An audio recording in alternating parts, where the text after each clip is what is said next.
Six Screens Telenetwork, earning the reputation of giving all the right ingredients, uninhibited, in exposing the hard, cold facts about the Watch.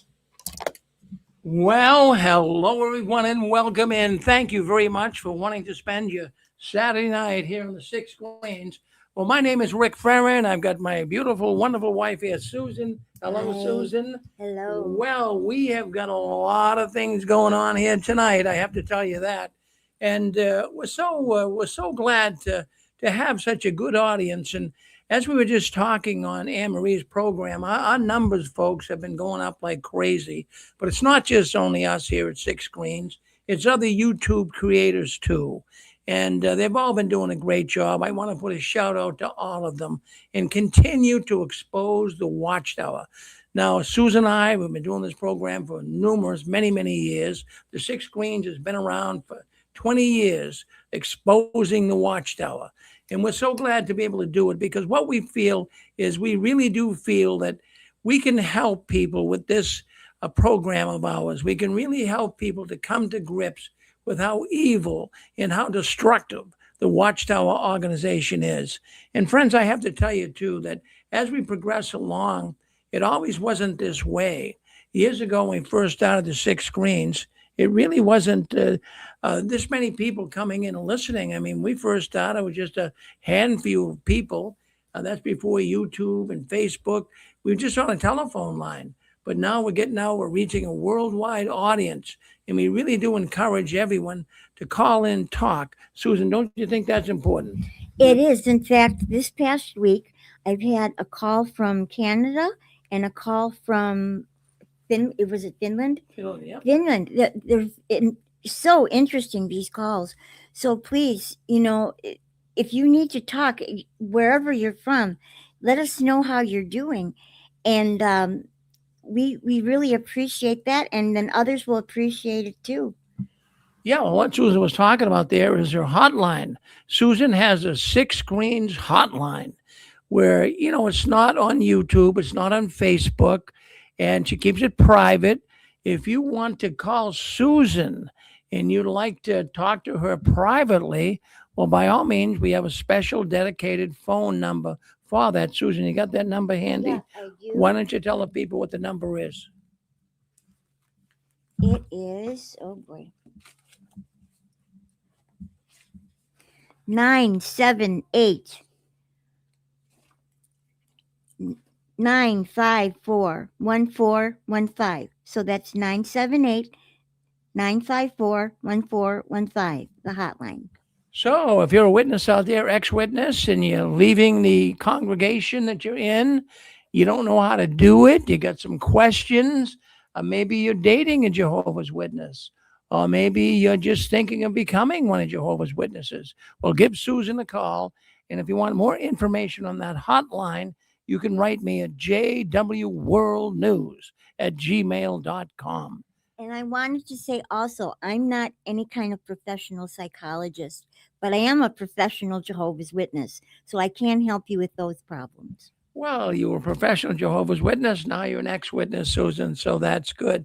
Well, friends, I have to tell you, it is, Saturday night, it's amazing to me. Susan and I, we feel like we have company coming into our house. We get all dressed up and ready to go on the Six Screens. And, we have people call in, as we say, pretty much from all over the world. This is where ex-Jehovah's Witnesses come to talk. Well, let me see what's going on behind the curtains. But before we do that, let me just mention a few things that I wanted to bring up to speed here. A couple of announcements. So let me just go back into my email here. Don't forget now. In fact, I'll tell you what's really gaining a lot of momentum. I see it pretty much so. People write me. They've been listening into this after-hour program. Now, many people, they don't want to come on live like right now on YouTube or Facebook or Twitch. We're on a number of networks, but they don't want to come on live.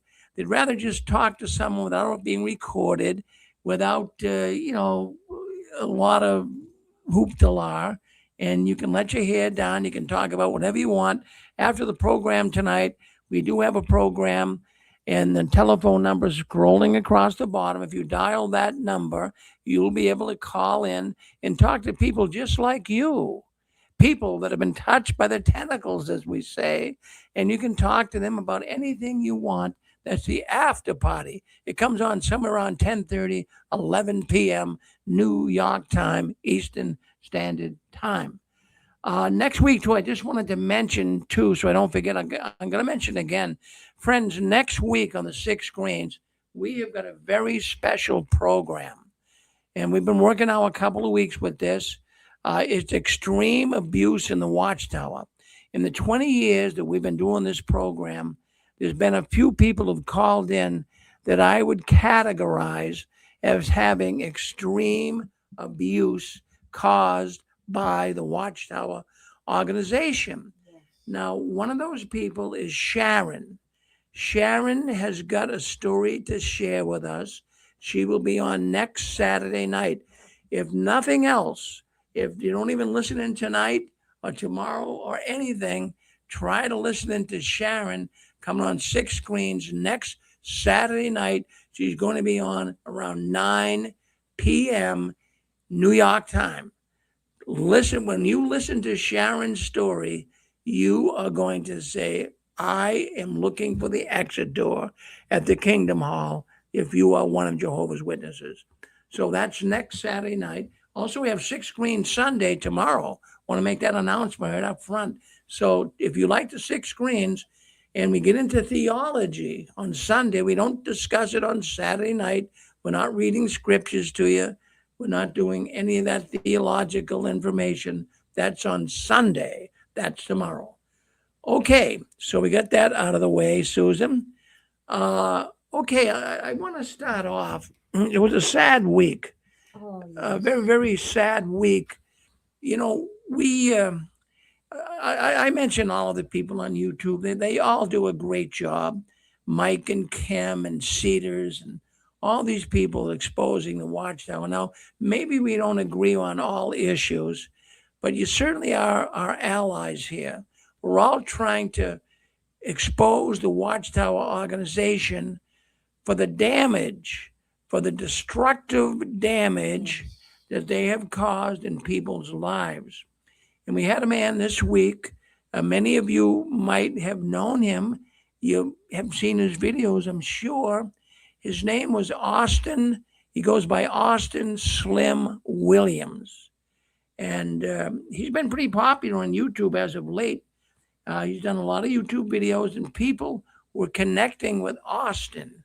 He had a very, very good way about him. You kind of just had to listen to him as he would come forth with his videos. He seemed like he had it all together. I mean, if you've seen him, you say, wow, he's doing really good now that he's left the Watchtower. He was a nice looking young man. He had a Yep. beard. He spoke well. He Yeah. was just a good person. Yeah, Susan. Well, it seemed like I say he had it together, and he seemed like he was coping with all of the changes that were going on in his life.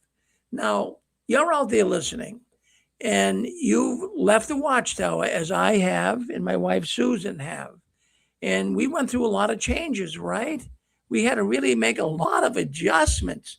Friends, it wasn't easy. And maybe some of you out there, when you were making these changes or these adjustments, it was very traumatic. It was like, where do I go next? What do I do? Well, poor Austin evidently experienced this. And, there's trauma. There's a lot of trauma waking up from the so called truth when you find the truth was nothing more than a lie. Now, some people can get through it pretty good. Some people can get through this trauma without too many problems, but there's some that really suffer greatly. And there's people that have listened to this program that have suddenly gone. Now, many of them, they may have committed suicide. They're on our missing list. We don't know. We don't know what happened to them. But we're finding it sad this week of Austin. Some of us are crying. many of us are feeling it's very, very sad. And, these are people we never really did personally know. But the reason why we connect with these people is because we were just like them. We felt like they did, like a guy, like Austin felt. So we're all in the same boat, right? So it was a difficult week for many. We all have similar stories. We're all faced with difficult choices. How do we go on? And I'm sure you thought that too. When you were getting out of the Watchtower, I'm sure you said, "What am I going to do?" I remember really when I was going to drop the bomb on the Watchtower. And I really felt like Harry Truman dropping the bomb on Hiroshima in Japan. I knew it was going to have rippling effects. I knew I was going to lose all my relatives and friends. But I says, I'm going forth with it. It was a difficult choice to make. Susan, did you have a difficult choice? Absolutely. And in fact, I'm still having difficult choices. I started leaving in 2010. I ping ponged for a while, as most do. So if you go back and forth and attend the meetings, stop attending the meetings, what do I do? Where do I sit? Who, do I really want to do this? Why am I coming back? Is it just for the association? I miss my kids, whatever. You still go through that, and it takes years sometimes. And then for a while, 1 year you can do better than the other. It just takes time. Well, yeah, time is the whole situation, Susan. It takes time. I just got this wrapped around here. Okay. All right, good. I'll put that phone back. What we do here, folks, you might see me moving the microphones. I got some microphones on order. They're not here yet, so Susan will have her own microphone. We got a telephone, a conference line here, so you're gonna see a lot of moving around. So excuse that. We're trying to clean it up, make it a little better. But for the meantime, we want to make sure you can hear us. So, anyways, as I was mentioning, we are all faced with difficult choices. How do we go on after leaving the Watchtower? Hey, I thought about it. I really did. What's it going to be like? All of my relatives, all of my friends, that's it. They're not going to talk with me. So it can be sad and it can be very tragic for many. In fact, really, the rule of thumb here, or the reason that many of us didn't want to step out of the Watchtower, is because of the religious mandated shunning. It's cruel. Now, who wants to be shunned? That's punishment when you think about it. It's heartless. It's really heartless. It's a violation of human rights. Really. Nobody does. I mean, let's go right back to when we were children in school. Did you want to fit in with the crowd? You were trying to make friends. You wanted to identify with other kids in the classroom. Sometimes you couldn't do it. Sometimes you were even shunned. Maybe you were a little chubby, or maybe you had some learning difficulties. Well, the children they'd shun you, and you felt like, oh, it was difficult to deal with. Well, that's the same thing as people get older. Nobody wants to be shunned. But we've had so many beautiful people coming through here on the 6 screens, and so many beautiful people in the ex-witness world. Sad to say, they could not bear the pain of ostracism.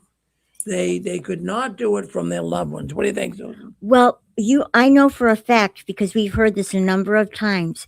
We have 8 people, and it's documented on the programs, that have called and said they were going to kill themselves, but they called into the 6 screens and they stopped wanting to do that. Now, are we so wonderful that people are not killing themselves? No.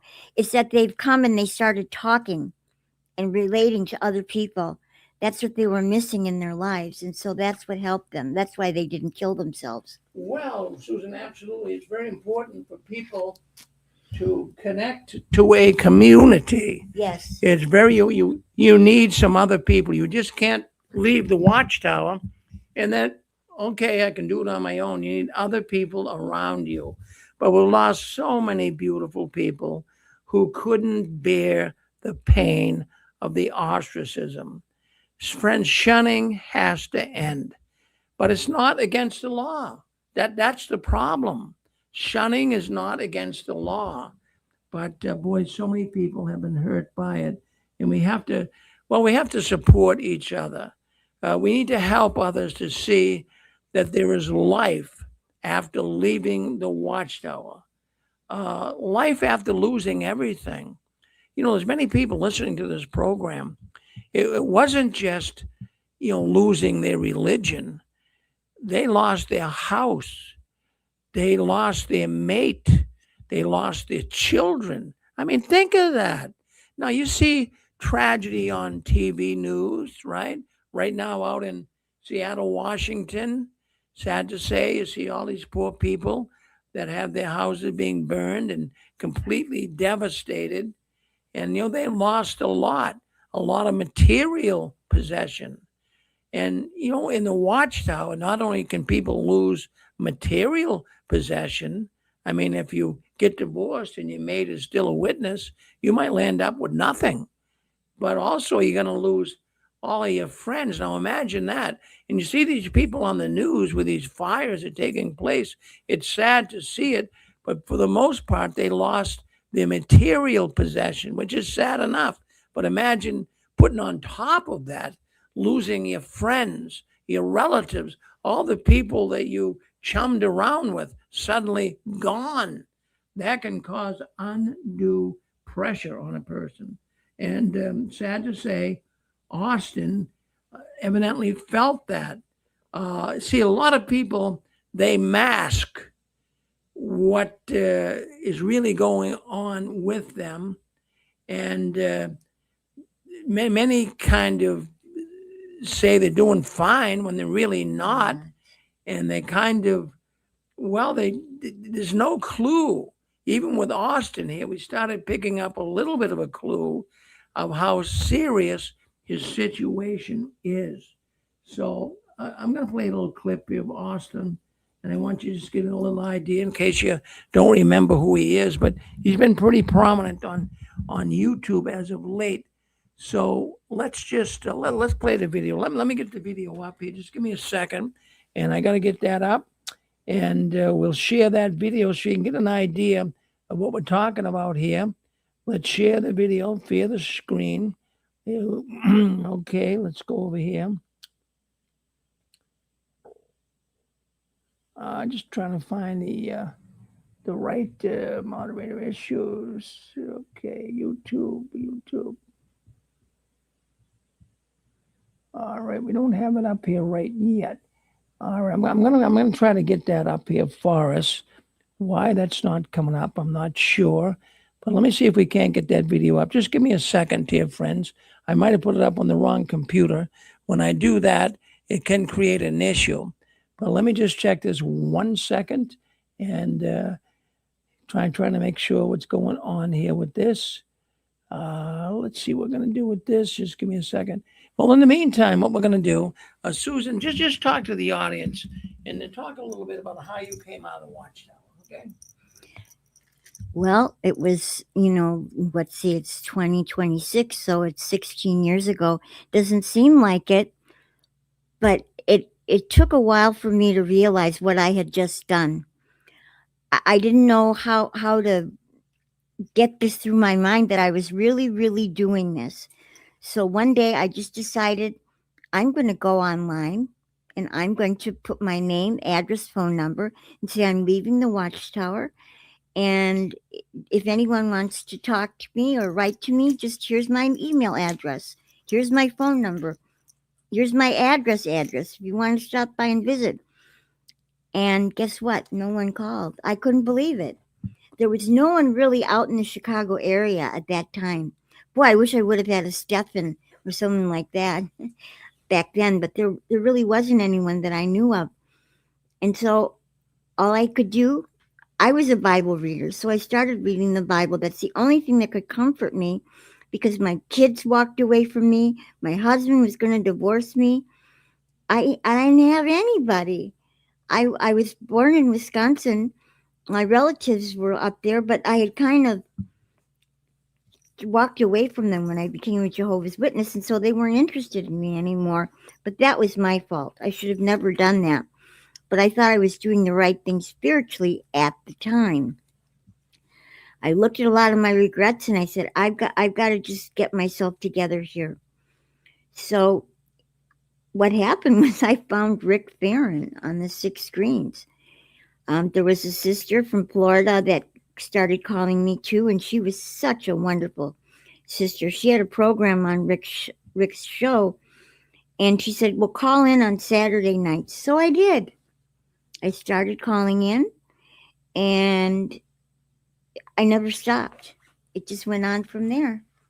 Well, Susan, that was so good that we could meet like that. In fact, many people have met many people have met each other from the 6 screens, and other YouTube creators too that said the same thing. So it's amazing what we do see happening. I'm going to try to get this video up, which I'm doing right now. I want you to remember Slim. Actually, Austin Slim Williams, as he was known as. But let me just kind of fast forward this somewhat.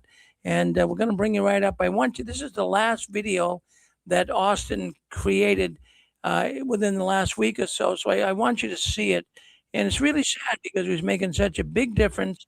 So let me see if I can't put this up right now. Just give me a second and we'll get this right up and share it so that you'll be able to see one of his last videos and you'll know who we're talking about here today. And I want to thank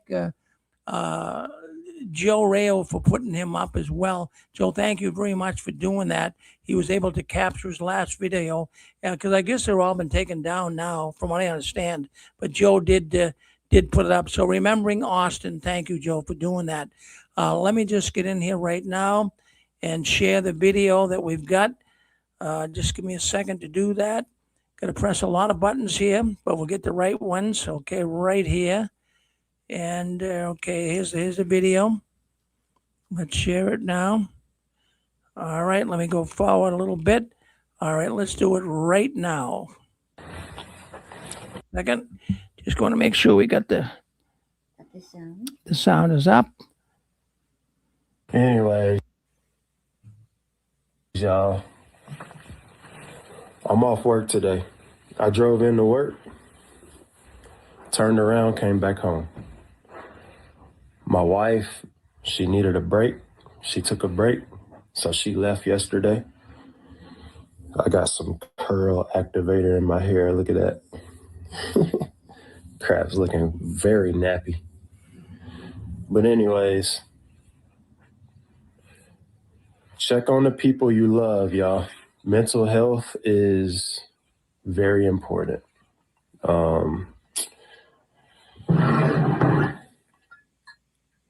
Yeah. So I'm just making this video because, what is this? Oh, my bad. I'm confused. I got stuff all over the place in this house. I'm making this video because this will be the last video I ever make. Feel like I've lost everything in my life. I was born and raised in the cult, raised as a Jehovah's Witness. I put my all into it. I love helping people, especially the older ones. I loved helping them. Ouch, that was my elbow. And I got me a Slim Jim right here. Hold on.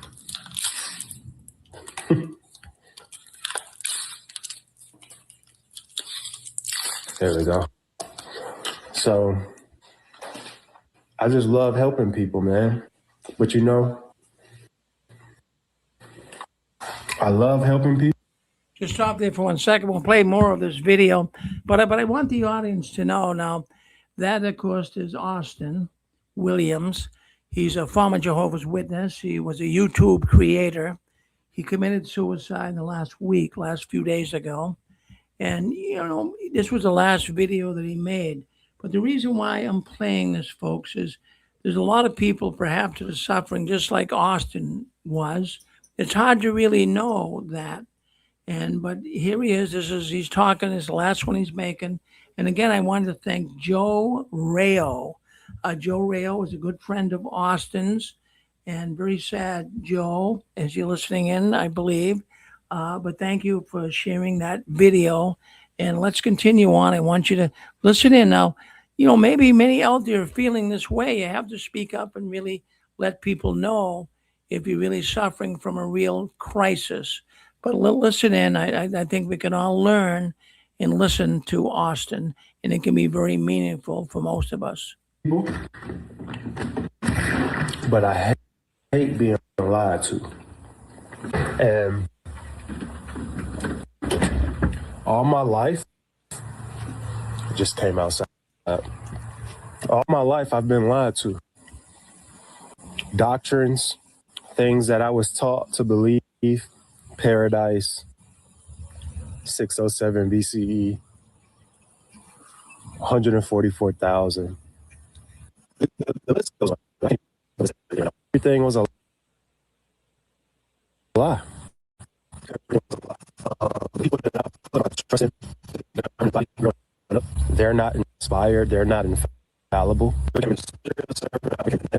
Was helping people make relationships with other people. I feel like all of that's gone. It's gone down the drain.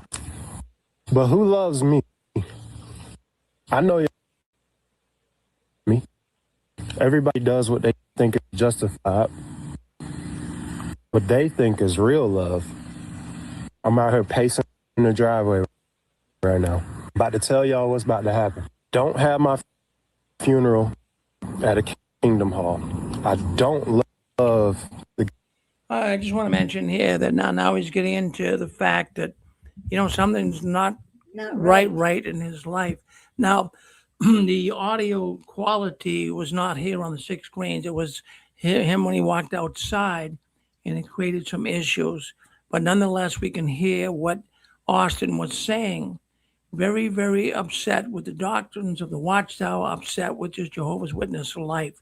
And maybe many of you out there are feeling that way too, but please don't follow through with the things in life that Austin did here. We want you to contact your friends, your people, the community that can help you. Listen into the rest of this. Governing body. I don't love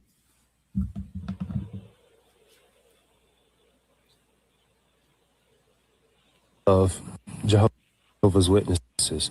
I don't love the false prophecy. Excuse me. 1914. The end's gonna come. That's a false prophecy. It didn't happen. Wipe it from the website. Tell the members, don't look at apostate information. Wipe it. If they see it, tell them it's fake. It's false. It's a lie. We never did that. 25, same deal. We never did that. 1975. Well, we'll stop that right there, friend. The audio quality got a little bit disruptive there. But thank you for listening in. And again, thank you, Joe Rayo. Now, I wanted to bring up here, hold on one second. Susan, why don't you just mention that? Okay. Yeah. If you are starting to feel like this gentleman here, he's trying to reach out, and he doesn't know who to talk to, so he's talking to the screen basically. But there's a suicide hotline. It's 988.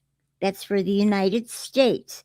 If you call 988, you'll find a professional who will be willing to talk to you and help you through what's going on with you. Maybe you need medication. Maybe you just need someone to talk to, but you need something. What you're doing right there is not helpful or hopeful. So there are people out there that love you and need you. So please do not leave this earth with life like that. It's very hard for people who are coming behind you. His wife, you mentioned he had a wife. Can you imagine? And children. And children. Can you imagine what it's going to be like for them? So please call 988. Well, thank you, Susan, for that. Now, the thing is, you don't want to ignore your friends or family And, if you see something that might not be right, if they are feeling down or they are going through something, they might be suffering a lot more than they're letting on.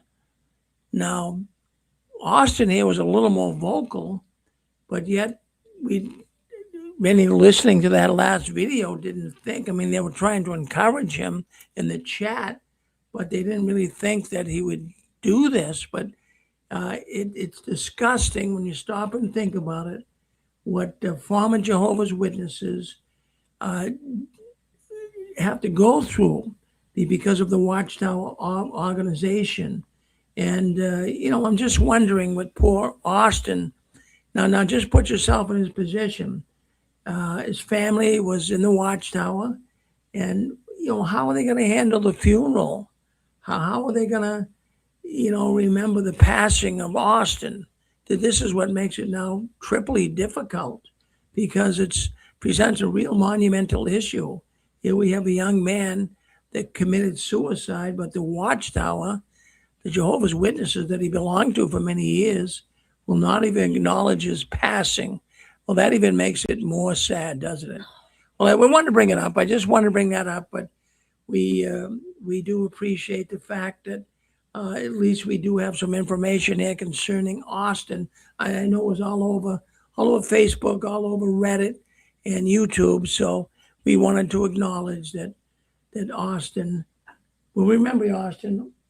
Go ahead. Someone wants. Yeah, go ahead. This is Donald. This is Donald from Texas. I'm sorry to sound like this, but that story broke my heart. I mean, look, anybody that's listening to this, listen to what Rick and Susan are saying. Don't give up. Don't give up, please. Your life is not worthless. Just go to somebody and get the help you need. Please, whoever you are, don't give up. I don't know you, but I'm begging you, whoever you are and you're listening, please do not give up. Watchtower is not worth it. Those men at the Watchtower need to go to prison. That's all I can say. They need to go to prison for doing what they do to people's lives. That poor guy did not need to go through what he went through. I mean, I don't know Austin. I never watched his videos, but folks, that's very sad. It's very sad. And this happens more often than what people realize. I mean, like I mentioned on here a while back about another guy that killed himself. You know, he was a witness. Michael, I think was his name. Folks, don't give up. Please don't give up. Call the numbers that they're giving you here. Call a friend, call a pastor, call somebody, but don't do it. Don't hang out by yourself. Get with somebody so that you don't do this act, because believe me, there are people out there that do care. You know, Watchtower is not worth it, folks. Watchtower is garbage. They are total garbage. That religion is totally satanically evil. It is straight out of the pits of hell. That's where that religion comes from. The fact that they can do that to someone's life to the point that they feel like they got to commit suicide, that's really, really bad. And the bad thing about it, too, is they're not there to help that person. There's no people coming around them from the Watchtower trying to help them pull out of it. They don't come around because they're being shunned. They're being disfellowshipped. And who knows what that guy's wife and kids are going to be going through. You know, that's just terrible. It's just so bad. Please, folks, do not give up. Whatever you do, call the number that Rick and Susan gave you. Don't give up. I beg you. I don't know you, but please, if you're even remotely thinking like that, call that number. Well, give that number again, Susan. It's 988 or 911, either one, but 988 takes you directly to a healthcare a professional with that kind of healthcare. 911 is more for medical, but either one, call, please. Yeah, in fact, I just want to make an apology too. You just saw a picture of Barbie dolls up on the screen. Some things got mixed up here on our news feed, and it showed up for a short second. But don't worry about that. Thank you for understanding. We're just a two-person show here, and trying to upload stuff and what have you. Sometimes it gets a little bit difficult. All right, so let's move on. Good advice. Any other thoughts on that at all? Does anyone want to make any comments at all concerning Austin? Go ahead. Good evening, everybody. Yeah, go ahead. This is Penny from Kentucky. Yes, Penny. Penny, you'll have to shut your YouTube off. Shut your YouTube off. No, it's just my phone. It's crappy, and I apologize, but it's all I can do. Okay. I can just type. I don't have to talk. Oh, go ahead and talk. I won't talk. Go ahead and talk. Well, I just want to say that story is sad about Austin. But I just lost a dear friend not but a few months back to suicide. And I see her daughter on a daily who's in her 30s. But just to make this quick and short, Jenny's picture's in there in my living room, and it stays up close to my daughter. She knew my daughter who got killed, who would have been 38 today. But look, this world we live in is beautiful. I mean, really and truly, how anyone can believe there's not a God, a higher power somewhere that has created this. I just can't buy the whole science thing. I can buy science. I can't buy science being the creator. But anyway, long story short, I don't feel bad when people die by their own choice, because this is what I got to say about that. We are all human beings and we feel. Some of us can't handle all the lies. When you get born and you're not asked to be born, and then you're raised in something that you believe in your whole entire life, and there's nowhere to find an exact answer about anything. And there's no point nobody telling me there is, because I know there isn't. I've been a searcher my whole life. But that boy had some sort of courage, really, to go on with it, because I'm dying. You know, I'm already dying. We all are anyway. But mine's going to be a little faster than most of yours. But I wished I had that courage, because I'd rather go on my own terms than this world taking me out of it, kicking me out. That's all I got to say. I'm not gonna say it's right, it's wrong. Everybody has their own choices to make here. But know this, I don't expect anything to ever happen to myself. I got promises I've made, and I'll keep them. But if ever I go, before you ever see me or meet me or hear me again, know I've loved people and see the beauty in the world. That's it. We have to. Thank you.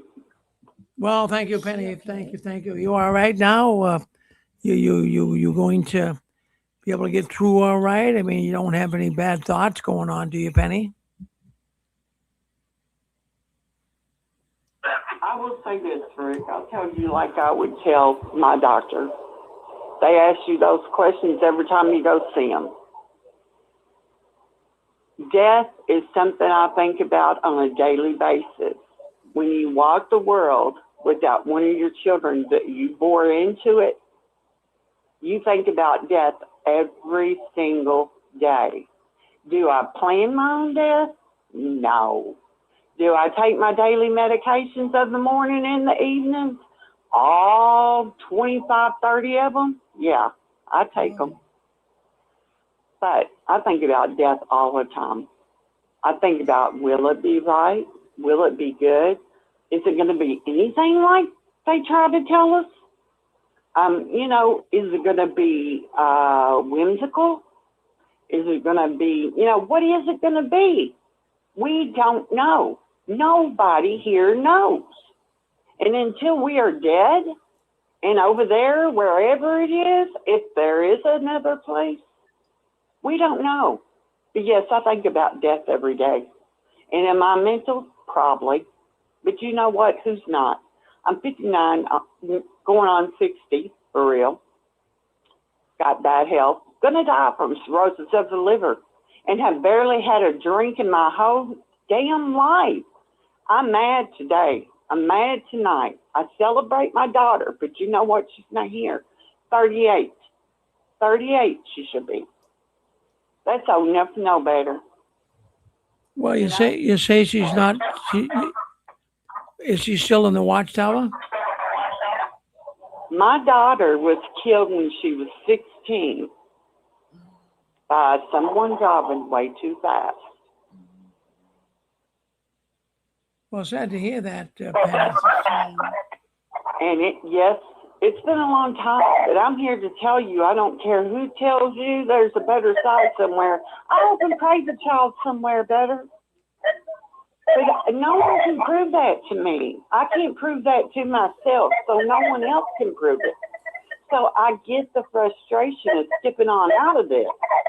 Because the shit gets old, to be quite honest. And I just want y'all to know, I do got my head on my shoulders.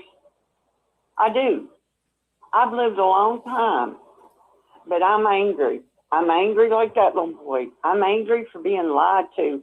I'm angry for being born to people who didn't know how to take care of a child. I'm angry because sex destroyed my life because of child abuse. And sex abuse, when you're 5 years old and 6 years old and you've got a penis being stuck in your mouth. I mean, come on. I, yes, got problems, but no more than the next person. Because if everybody would just be honest, it can make it a lot more tolerable. A lot more tolerable. I know near one of y'all are a specialist. You can't help me. But I'm here to tell you, need a pen specialist. Because no one can fix what's inside of us. That's a gift from God. We think, feel, and do all in private. And what's it say? What's it say? We can be seen by Him no matter what, how black it is, how dark it is. So I'm okay. Well, Penny, thank you for sharing that with us, and you remain okay now, and you just move in the right direction. And we're sorry to hear about your daughter. Obviously, Boy, yes. that's sad. But what to do is don't you think bad things. You move in the right direction, and sometimes, Penny, when it seems like everything is caving in on you, it can change. Things can change day by day sometimes.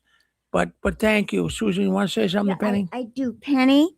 If you feel if you feel like it, if you would call me this week on the hotline number just to let me know that you're okay, would you do that? If I give you the number, Penny? You don't have to. I just wanted to offer if you'd like to talk. I have all kinds of things on the screen, but honestly, I'm not saying all this stuff just to be saying it and get attention. Oh no, I'm not saying that. Realize one thing: we have to tell the truth. We have to tell the truth, and there's so much lies, so much lies, and it's all about Penny. Hi, Penny. Hold on. We got problems with the Penny's phone. Whenever we talk, it echoes back. Penny, just keep your phone muted. Sharon, did you want to say something to Penny? Go ahead. Yeah, I did. Penny, I know exactly how you feel. I lost my daughter 14 years ago, this Christmas Eve coming up. I know what you're feeling. I totally understand. I was there. I've been talking to Rick, and the things that I'm going to bring out next week, the comfort that is available to us that's been hidden is incredible. And I don't want to go into it tonight because I'm not prepared to get into it tonight. I have an elderly gentleman across the street I have to get across the street to take care of. But I just wanted to let you know that there is hope. And yes, everything is a lie, everything. And the thing that I am laying out here is to help people get through this. And it wasn't for the fact that I lost my daughter and I didn't have the support system, let's say. It pushed me even further to find the comfort that I was not getting. And I know you don't want to trust anybody. I don't trust anybody. The scripture that woke me up was Psalms 146:3. Do not put your faith in man. I just beat 2 cancers. I'm not trying to pump up my back or anything. But when I come out with all this stuff next week on Rick's show, you are going to feel 100% better. You really, really will, because there is comfort in our loss. And when you see it laid out as plain as day, my God, you're going to feel the difference in your soul. You really will. Well, we're looking forward to it, Sharon. We're looking forward to you coming on, Sharon. So that's next week. We've got Sharon coming on at 9 p.m. Eastern Standard Time. Penny, thank you for calling in, and thank you for those words of encouragement, Sharon. Now, we had 860. Did 860 want to come on? We had 860 wanting to come on. Come on back with us if you like. Did you want to speak about Austin Williams, the ex-witness that committed suicide this week? If so, you can do that right now. Well, anyways, you're on 6 screens, JW World News, and we try to keep you up to date on what's going on behind the curtains of the Watchtower. Did you want to say something, Donald? That was me, Rick. Oh, okay. All right, go ahead, Deborah. Hi. I just want to say I never heard of Austin before this week, and when I heard that he took his own life, I was like so devastated. And it's so sad what this religion has, well, so-called religion has done to people and their mental health. I mean, I didn't know anything about him. Maybe if you know anything more about him, I mean, I know he was married. I didn't know if he had any children. Is his wife still in? I mean, his family. I mean, it would be nice to be able to pay even a private tribute to him in my prayers or something, to know a little bit about him. Yeah, I never saw his videos. Yeah, you can write me at JW World News, and I'll send you a little clip on him, and you'll be able to find out more about him. Yeah. Okay, that sounds good. I just didn't know if you knew any more about it that you could, share with all Well, of us. I didn't know him personally. All I know is there's like a lot of people doing YouTube videos, and he's been on there for a while, and doing Have you YouTube. watched any of his previous videos? Well, the videos that he done in the past, where he really connected with a lot of people that, primarily a lot of elders. They really liked Austin. But I have to say this about Austin: he came across as very, he carried himself well. Polished. He was polished, so you wouldn't think that he had mental issues like that. And Right. and so many of these YouTube people, they do have issues, and you really can't see them. That's why I wanted to highlight that tonight. And we have Exactly. we have a community here, and there's many other communities as well. It's not just this one, but there's others out there. And sometimes if people can just feel like they belong, they lose everything in their life. But if they can just belong to something, it can make them feel so much better. Exactly. Well, that was my purpose for calling, to find out, when I heard that and I saw the video, And I said, oh my goodness, why? He's so distinguishing. He speaks well. He carries himself well. He's a handsome person. He's married. I'm wondering, like what has this religion done to so many people? It's horrifying. They should be wiped off the face of the earth, the stuff that they've done to people. It's crazy. But anyway, thank you, Rick. I'll write you a little letter and to find out a little bit more about him so I can keep him in my memory and say a prayer for the ones that are left behind for him. Well, thank you for calling. Well, thank you for calling in, because I'll tell you what you just mentioned there is horrible. What this Watchtower does to people, and the sad part about it, they know it. The powers to be at the Watchtower, they know the adverse effects of shunning. They're not they're not oblivious to this. They know people are having a real tough time people commit suicide as this man did. But even if they don't, the mental turmoil that the ex-witnesses and even many witnesses that are still connected to them have to go through every day. Yep.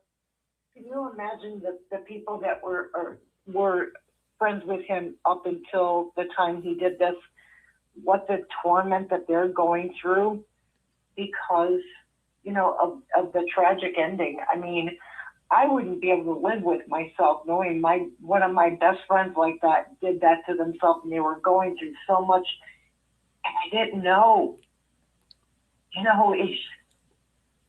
It's terrifying. It's horrible. It's demonic, as the other caller said. As that's why when I caller said. Yeah, this is Donald from Texas.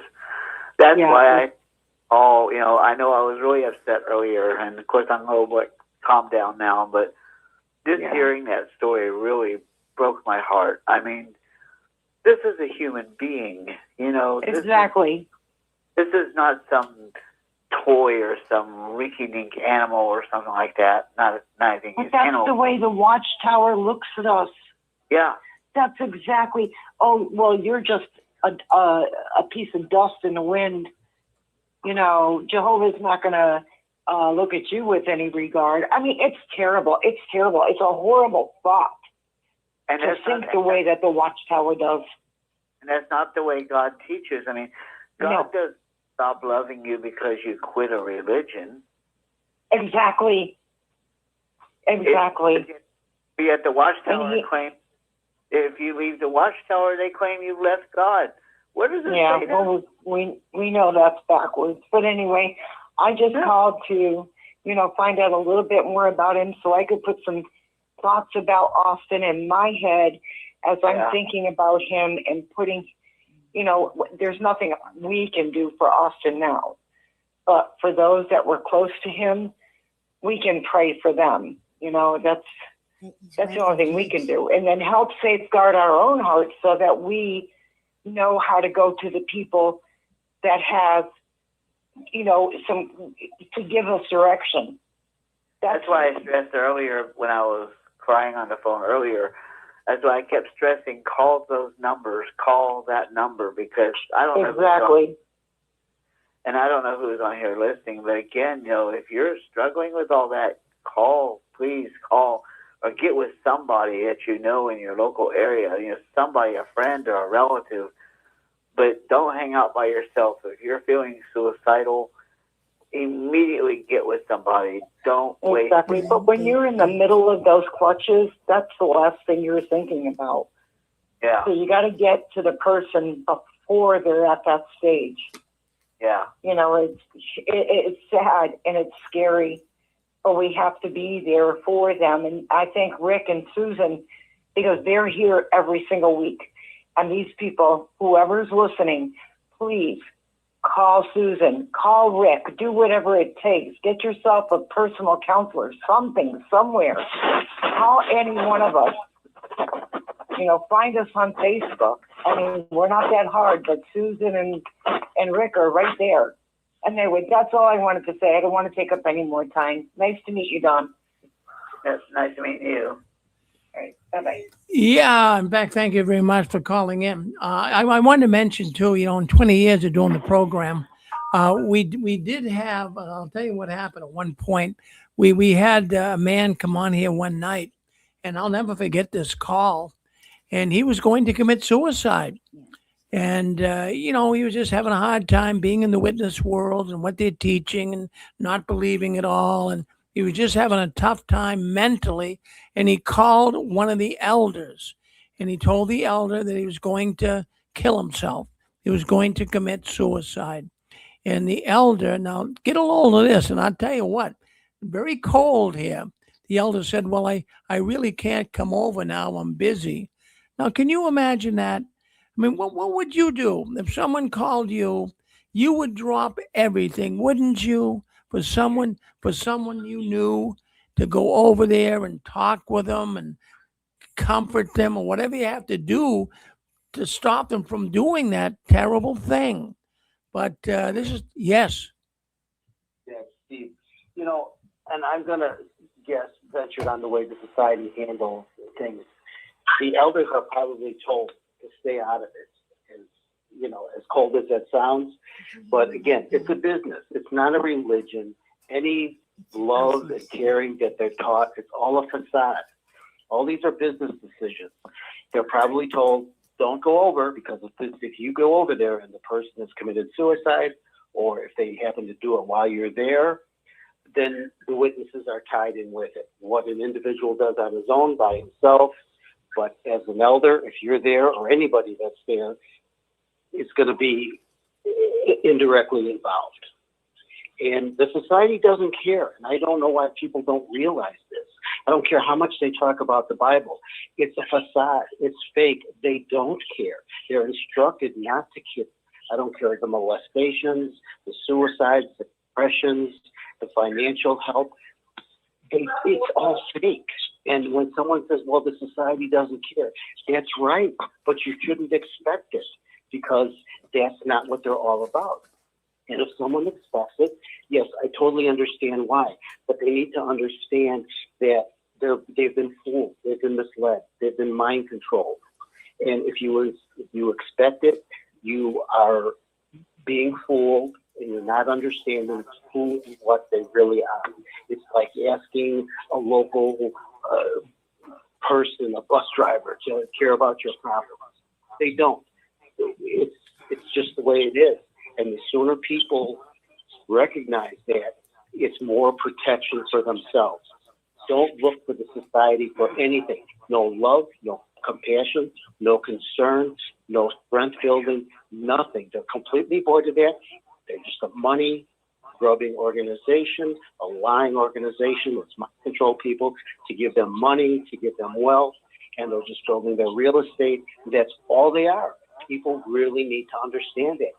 If you expect anything more than that, you're not understanding what the organization is. It's all fake. Hello? Hello? Go ahead, Hello? Hillary. Hello, Rick? Yeah, Hello? go ahead, Hillary. Hi. Hi. Hi, everyone.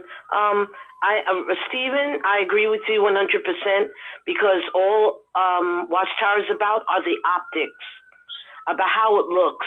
If, like you said, when any elder, ministerial servant, or any witness is around another witness who is in dire straits like that, they don't want them to get involved, because if they find out that, oh, it looks really, really bad, the news finds out that any of the witnesses were there and everything, it's going to look bad on us, it's going to reflect back on us, because it's all about appearances with Watchtower. So they really don't give a hoot about any of us. They only want our money. They want to siphon our money. They want to have the mind control to make us desperately given the monies and everything else.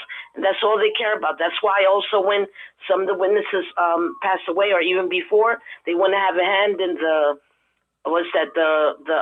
will, last will and testament, so they could take whatever is bequeathed to them, and they transfer it or transform it into money, so they could put that in their bank account and make themselves wealthier. So that's all I wanted to say, guys. You're absolutely right. Hello. Hello. Hold, This is Anna.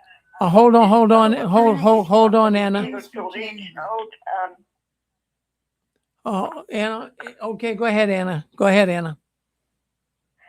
is somebody able to reach out to John Feeders? John Feeders got 2 videos on there. They didn't sound that promising either.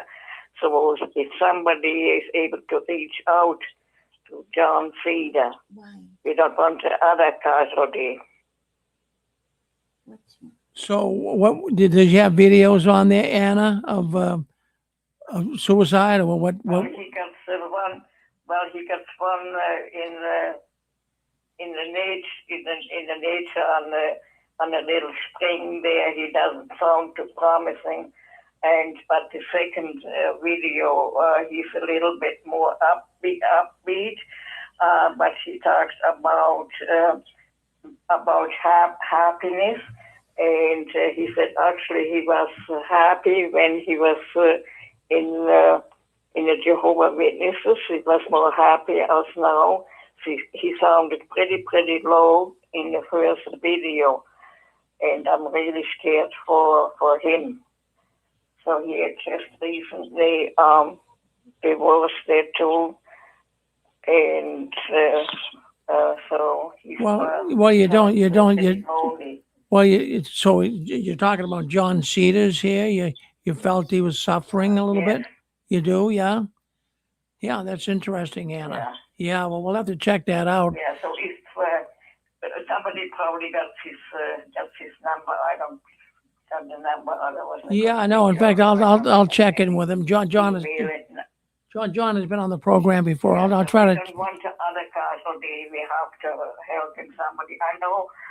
Sounds like it. He's always in touch with the psychologist or psychiatrist. Sounds like it. But probably be able to understand him better as he.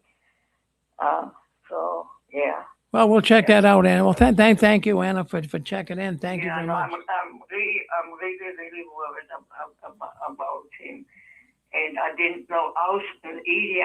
I saw actually a couple of the videos of him. I never thought that he would commit suicide. So, yeah, well, you never know. Yeah. Well, thank you, Anna. Yeah. Okay. Thank you. And tell her thank you that you called. Well, Thank you for the good job you're doing, Rick. That's so marvelous that you give all your 20 years there to the 6 screens. And thank you so much for what you're doing. You really help us. Thank you. And Susan is now connected too. And thank you so much for both of you. And have a good night then. Well, thank you, Susan. Thanks you for calling in the other day too. Thank you, Anna. We appreciate you calling in. Let's go to Dick Borgie. Thank you, Rick. Kind of a touchy subject for me because I've been down that road with the Watchtower. I got a bunch of different little things I just want to throw together. If you're having suicidal problems, suicidal ideations, which means you're thinking about committing suicide, especially if that's due to being disfellowshipped or anything with the Watchtower. The best, in my opinion, the best way to go on it is prayer. Now, the Watchtower will tell you something that's a lie. They will tell you that if you are disfellowshipped, you are an enemy of God Almighty. They call him Jehovah. I call him Yahweh, but nevertheless, that your prayers are not going to be heard by our Heavenly Father. Quite to the contrary, your prayers are going to be heard with more intensity from our Heavenly Father if you're on the verge of killing yourself. I think I don't want to really go over, my situation too much because I think if you're a fan of 6 Screens, you've heard my situation many times, but I just want to go over a couple of little things. I was disfellowshipped for immorality. I was never caught doing anything, never got any diseases or nothing. I could have gotten away with it, but I told the elders, and they were annoyed with me about issues that I had with a circuit overseer coming in, a whole bunch of stuff that I guess they were viewing me as an apostate even back then when I wasn't, but I needed questions answered. So when I get this fellowship, I got into deep depression. I was already suffering from PTSD from my service in Vietnam. And so I was emotionally extremely distraught. So I had a life insurance policy for $100,000 on myself. Doesn't sound like much today, but back in the late 80s, that was a lot of money. And the insurance policy that I had a double indemnity clause, which means if I died by an accident, that my family would get double that, which would have been $200,000. And I viewed it that if my former wife had $200,000, she wouldn't have to lose the house. So we were swindled out by her own brother. By her own brother, and the eldest up in her congregation covered it over. So I figured, you know what, that $200,000 will keep her in the house, and there'll be enough money till my youngest boy turns 18, he can fend for himself. At that time, he was 10. So I hooked my Harley Davidson up to a bunch of stairs with a big thick chain that I thought nobody could cut through. And what the thieves did is they just jacked up the staircases with the chain underneath the stairs and put it on a truck or a pickup or a van or something, and they stole my Harley.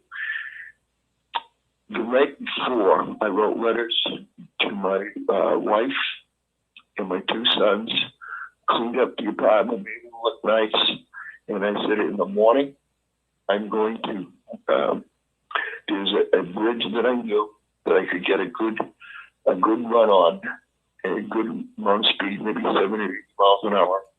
It was in New Hampshire, and because in Massachusetts, you have to wear a helmet. In New Hampshire, you don't. So I put the helmet, threw the helmet in the bushes. Well, anyway, I was going to commit suicide. I was absolutely going to commit suicide. I was sure of it.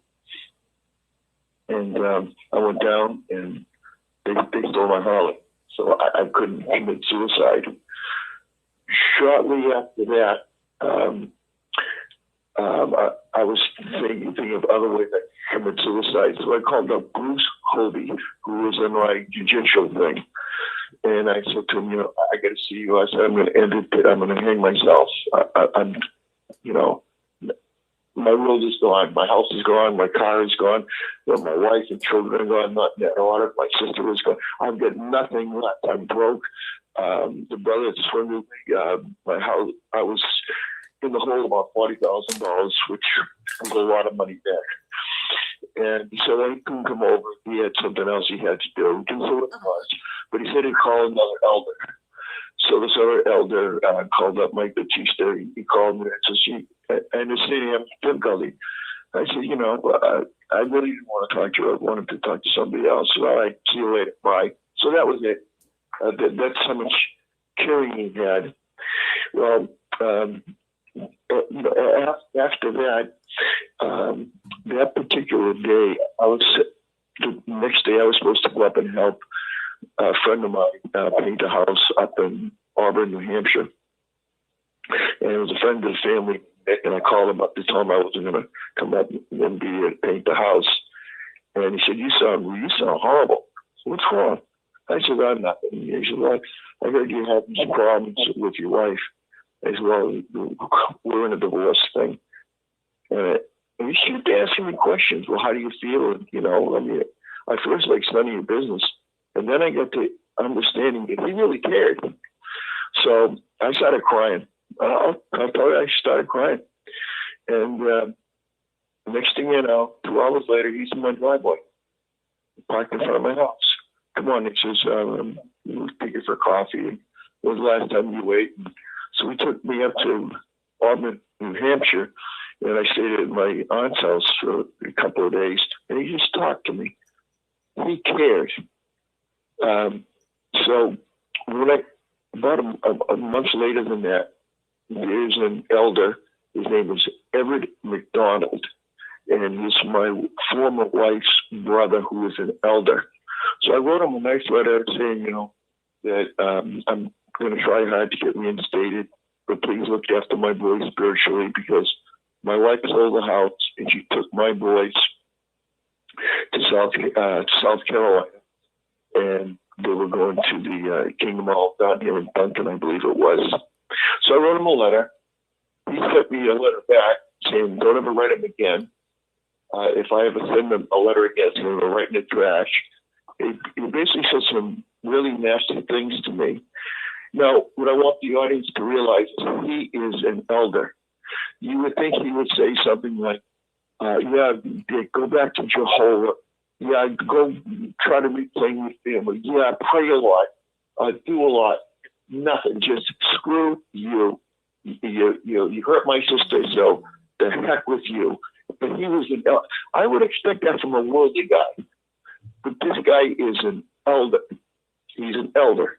And he's telling me, screw you. I got more support from people that I worked with that were worldly. I had this one guy that I worked with. He was working for the railroad time, and he was on work release.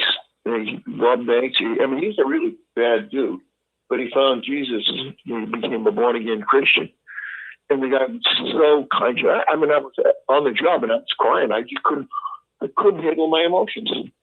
And then he got another guy who was a chaplain for a trucking company that, I don't want to give a whole lot of detail, but we got brand new cars from Detroit, and they used to come off the railroad cars, and then the moving company that moved all the cars, those big trucks that have 8 cars in them, they had a chaplain. They come over, and he talked to me for hours, and he invited me to his house, and I'm going like, I'm saying, I can't go to your house because, you're a clergyman of another religion. How can I go to your house? And he invited me to dinner. I got more love, more caring from people in the world. But what I really like this audience to realize is these people do not all of them. You do have some elders that care, but they've been hoodwinked. And if the Watchtower says you should beat on somebody instead of just giving them love, then they'll beat on you. That's what they'll do. I had one brother in my judicial thing I could tell he really didn't want to go with the disfellowshipping, but somebody else made him. He told me that later. He told me that later. These elders, a lot of them on power trips, and the fact is they just don't care. If you go to, I was a Catholic. If you go to confession in the Catholic Church, you say, Father, I did this, and Father, I did that, and you 5 Fathers, 5 Hail Marys, say them at the altar, and it's over. You feel some sense of relief.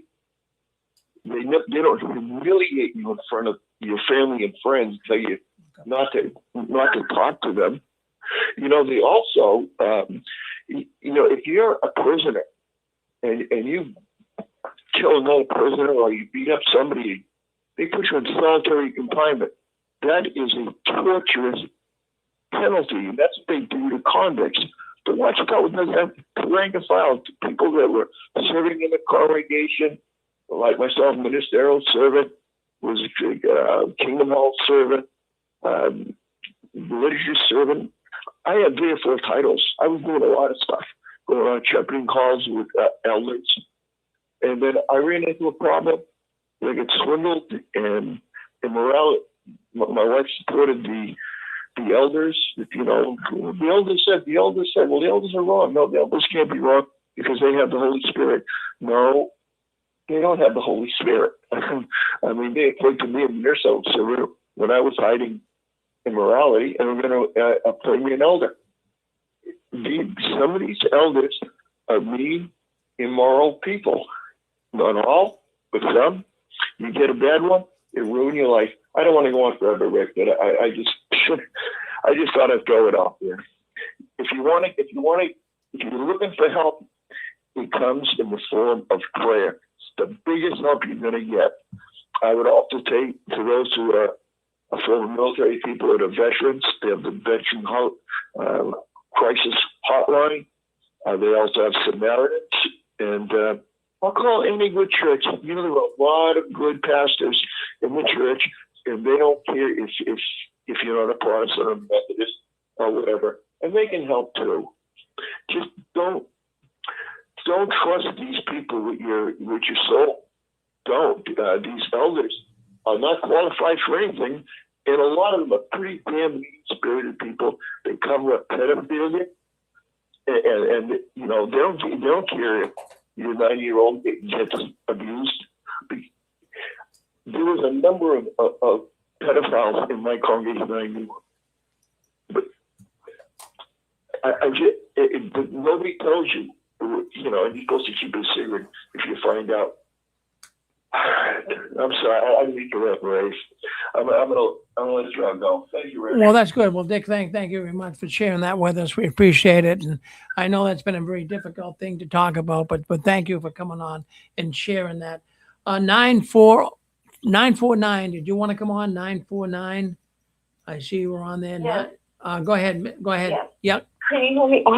Hi, Rick. Hi, Susan, and everyone. This is Val from California, and just listening to the brother who was just on. There's so many of these stories in Watchtower. So many. We know there's a higher level of suicide in that organization, and even even other forms of death, but highly there's so much suicide. Out here, there was a young girl who was still, in 14 years old. She hanged herself, and she survived, was in the hospital for a while. She was trying to kill herself.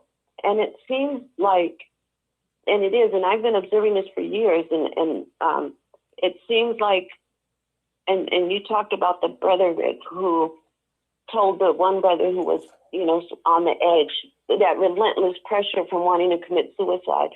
And I understand it. Since I was like 10 growing up in the organization, I wanted to kill myself so many times, and it gets so real, and the pressure is so intense to do it. And it's because it's a spirit, and that spirit permeates Watchtower. And so the sister the young girl who, ended up trying to kill herself, she passed in the hospital. She was brain dead. But it was like the witnesses, just like the brother who told the other brother, I don't have time, I'm busy, I can't talk to you. I witnessed that literally a few hundred times being in this organization. From the age of 11, the first sister I knew who killed herself, I was conscious of the situation and could observe it. Same thing. She was leaving messages for friends, desperate. And then when she finally made that decision to do it, she was still hurting, that resolve, like, I'm going to do it. They get that calmness almost. And so she left messages for different elders. But no one, she wasn't even disfellowshipped. She was just shunned. No one, wanted to talk to her because she was marked as kind of wild and crazy. She was a singer, and she came from that world, and she was trying to be a witness, but struggling, and everybody would laugh at her because she would sing the kingdom songs with such gusto, and she was a professional singer. So everyone would mock her. And for that, she was marked as kind of crazy, So after she ended her life, 2 different elders played her messages where she was reaching out to them, and it was like nothing. And then I looked at the young girl who did this a couple months back in the organization. The witnesses almost get titillated, excited. So it's like, we say, oh, they're not all bad, but they are inundated by a very wicked, demonically ran organization. And so it's that's why we say it's a death cult, because it's like it's almost like they want you to, because their real God is not the creator. Okay, they can call him, whatever, but it's their God is not the creator. The governing body knows it. We don't want to get into it, but they have all the symptoms, all the things of the Satanist. And I hate to keep saying that because I mentioned it last week, but I know brothers who are elders, and they're also Luciferian. They go to those meetings and they go to Watchtower meetings. And around that, the one brother I know very well, his sister killed herself. Who was a witness, a coworker he had was a witness, killed himself. And also in the literature, there's occultic imagery to incite that. And because my ex worked in the IRS in the department that deals with nonprofits and stuff, and found a lot. They have insurances on a lot of the friends, many of the elders, life insurance and things like that.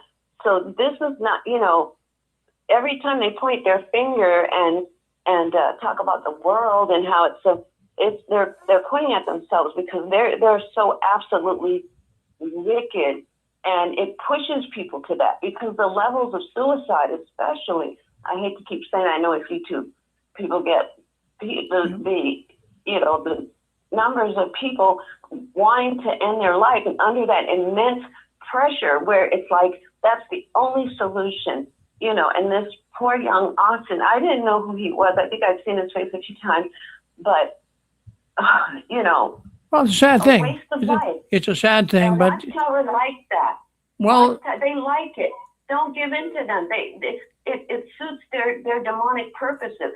It's almost like a blood sacrifice for them. Well, I do agree with you that they do, but they have they don't care less. Like the brother was just on Dick talking about how difficult it was for him when he was having difficulty. He couldn't even get the elders to come over and visit him. Well, thank you for your thoughts. We got to kind of move on here because I got another woman that's got to come on and talk about a convention. Thank you very much. Yeah.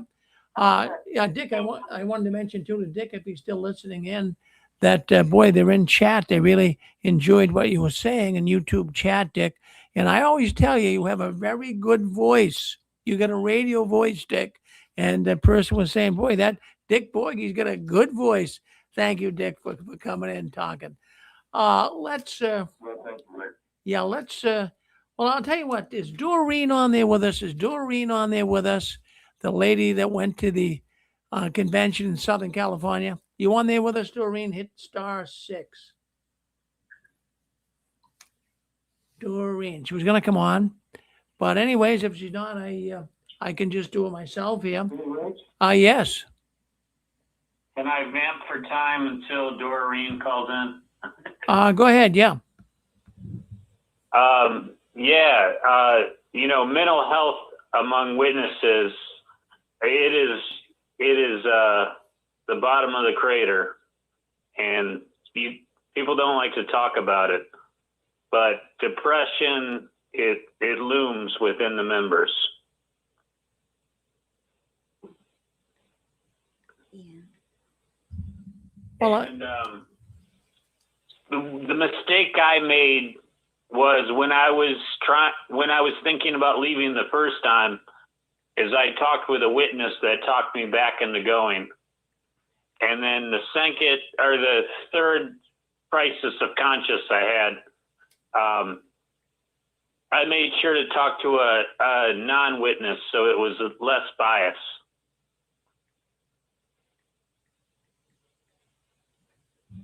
You got to see both sides, and you got to weigh things out, and hear advice from somebody that doesn't have an agenda. Well, I see what you're saying. Am I coming through okay? Are you coming through all right? Yeah. So, what agenda do you have with the Watchtower? I'm sorry, what was that? What agenda do you have, RJ, with the Watchtower? I mean, is there any one thing you could accuse them of? What would you accuse them of? Accuse them of? they don't care about young people and they don't care about mental health. Well, you're right. Well, thank you, RJ. Thank you very much. I do believe we have Doreen. Rick, Yeah. I was gonna. You were talking about diminishing numbers. Yes. And I lived in an area. Are you familiar with the Rust Belt and manufacturing and all that? Well, were you talking about Ohio? The Midwest. Yeah. Yeah, I'm familiar with that. I mean, I don't know a lot about it, but fill me in. Well, when I left, it was, it's a different world, 15, 18 years. We had diminishing numbers because of a lot of people were out of work and they were moving down south into Florida or Las Vegas or wherever they could find work. So that was an excuse for losing members. But our state, it's a higher cost of living than it was back then, and there's more job opportunities in that. And then they're combining halls at my local congregation because they lost numbers, and it has nothing to do with demographics or population. Oh, yeah. So in other words, what you're saying is people are just leaving. Yeah. Yeah, and I talked to my mom about that because there's a lot of things in her life that she doesn't really do, but she's gung-ho on being a witness. And then I don't like to try to wake her up or get her to see the other side or turn the other cheek or whatever you want to call it. But I do sprinkle in some of the things you say on your programs and that. And then, diminishing numbers of being a witness. I always ask her about that, and she's been in denial about it. She's like, no, I don't know anybody that's left. Oh, same as it ever was. Like she was real dodgy on when I asked her that or her response to that. But, if they're combining halls and each hall used to have 100 people or more, or capacity for 100 people, and then they're struggling with membership now, she has to accept reality and well, too bad she somewhere, right? Too bad she wasn't going to listen into Doreen. Doreen's coming on here next. Former Jehovah's Witness, went to the convention. She's going to share some thoughts with us. She sent me some pictures. We put them up. There's diminishing numbers, RJ. I mean, obviously, we're not just sitting here making things up. We're looking at empty seats at conventions. We're looking at kingdom halls, as you say, consolidating. So, we're not here just to, make these things up to try to sound like, wow, the witnesses really are having trouble. They really are having trouble. We're not embellishing it. It's the truth. Thank you, RJ. Hey, Rick. Yes. Is that Doreen? It's Doreen. It is. Well, thank you, Doreen. Well, thank you for wanting to come on tonight. And, we'll start off. I got some pictures you sent me. Now, the video, I'm going to hold my phone up to the camera. We'll play a part of that. I couldn't get that to, when it comes through text, I can't get it into if it was through, can you email it to me? I think Jerry sent it over to you. Oh, Jerry did. Okay, that was JP. Yeah. All right. All right. JP. All right. Well, so you did there you are, JP. Well, thank you, JP. So that's good. So anyways, the video, you did send me one of my text messages. I can show that you guys went to the convention. What was it, this weekend, the last weekend, was it? Last weekend. Yeah. Well, let me hold. I do like the video that was sent to me. So, Doreen, tell me, how is it that you're connected with JP? I don't get that part of it. Fill us in on that. I think, wait, how did we meet? We went to there was an AUG.8 meetup at Las Vegas like over 6 months ago. Yeah. Oh, but it was before that. We did it was a XJW meetup in Burbank with Tina, remember? Yeah, we met through the XJW community. Like I think actually it was the Liberati. That's right. Liberati, that's right. And then we saw Gina on the LA meetup for XJW community, Yeah, and that's where I met him. XJW. That's how we met. Very good. Well, listen, I really appreciate the video. I'm going to play a little portion of it. I'll hold it up to the phone, to the camera, and you can see a good part of it. But let's start here. This is Doreen talking about the convention, and then we're going to talk to them personally here when the video is over. So let's do that right now, and let's see if we can't get that. You can see there's plenty of available seating. When entering the building in the morning, please.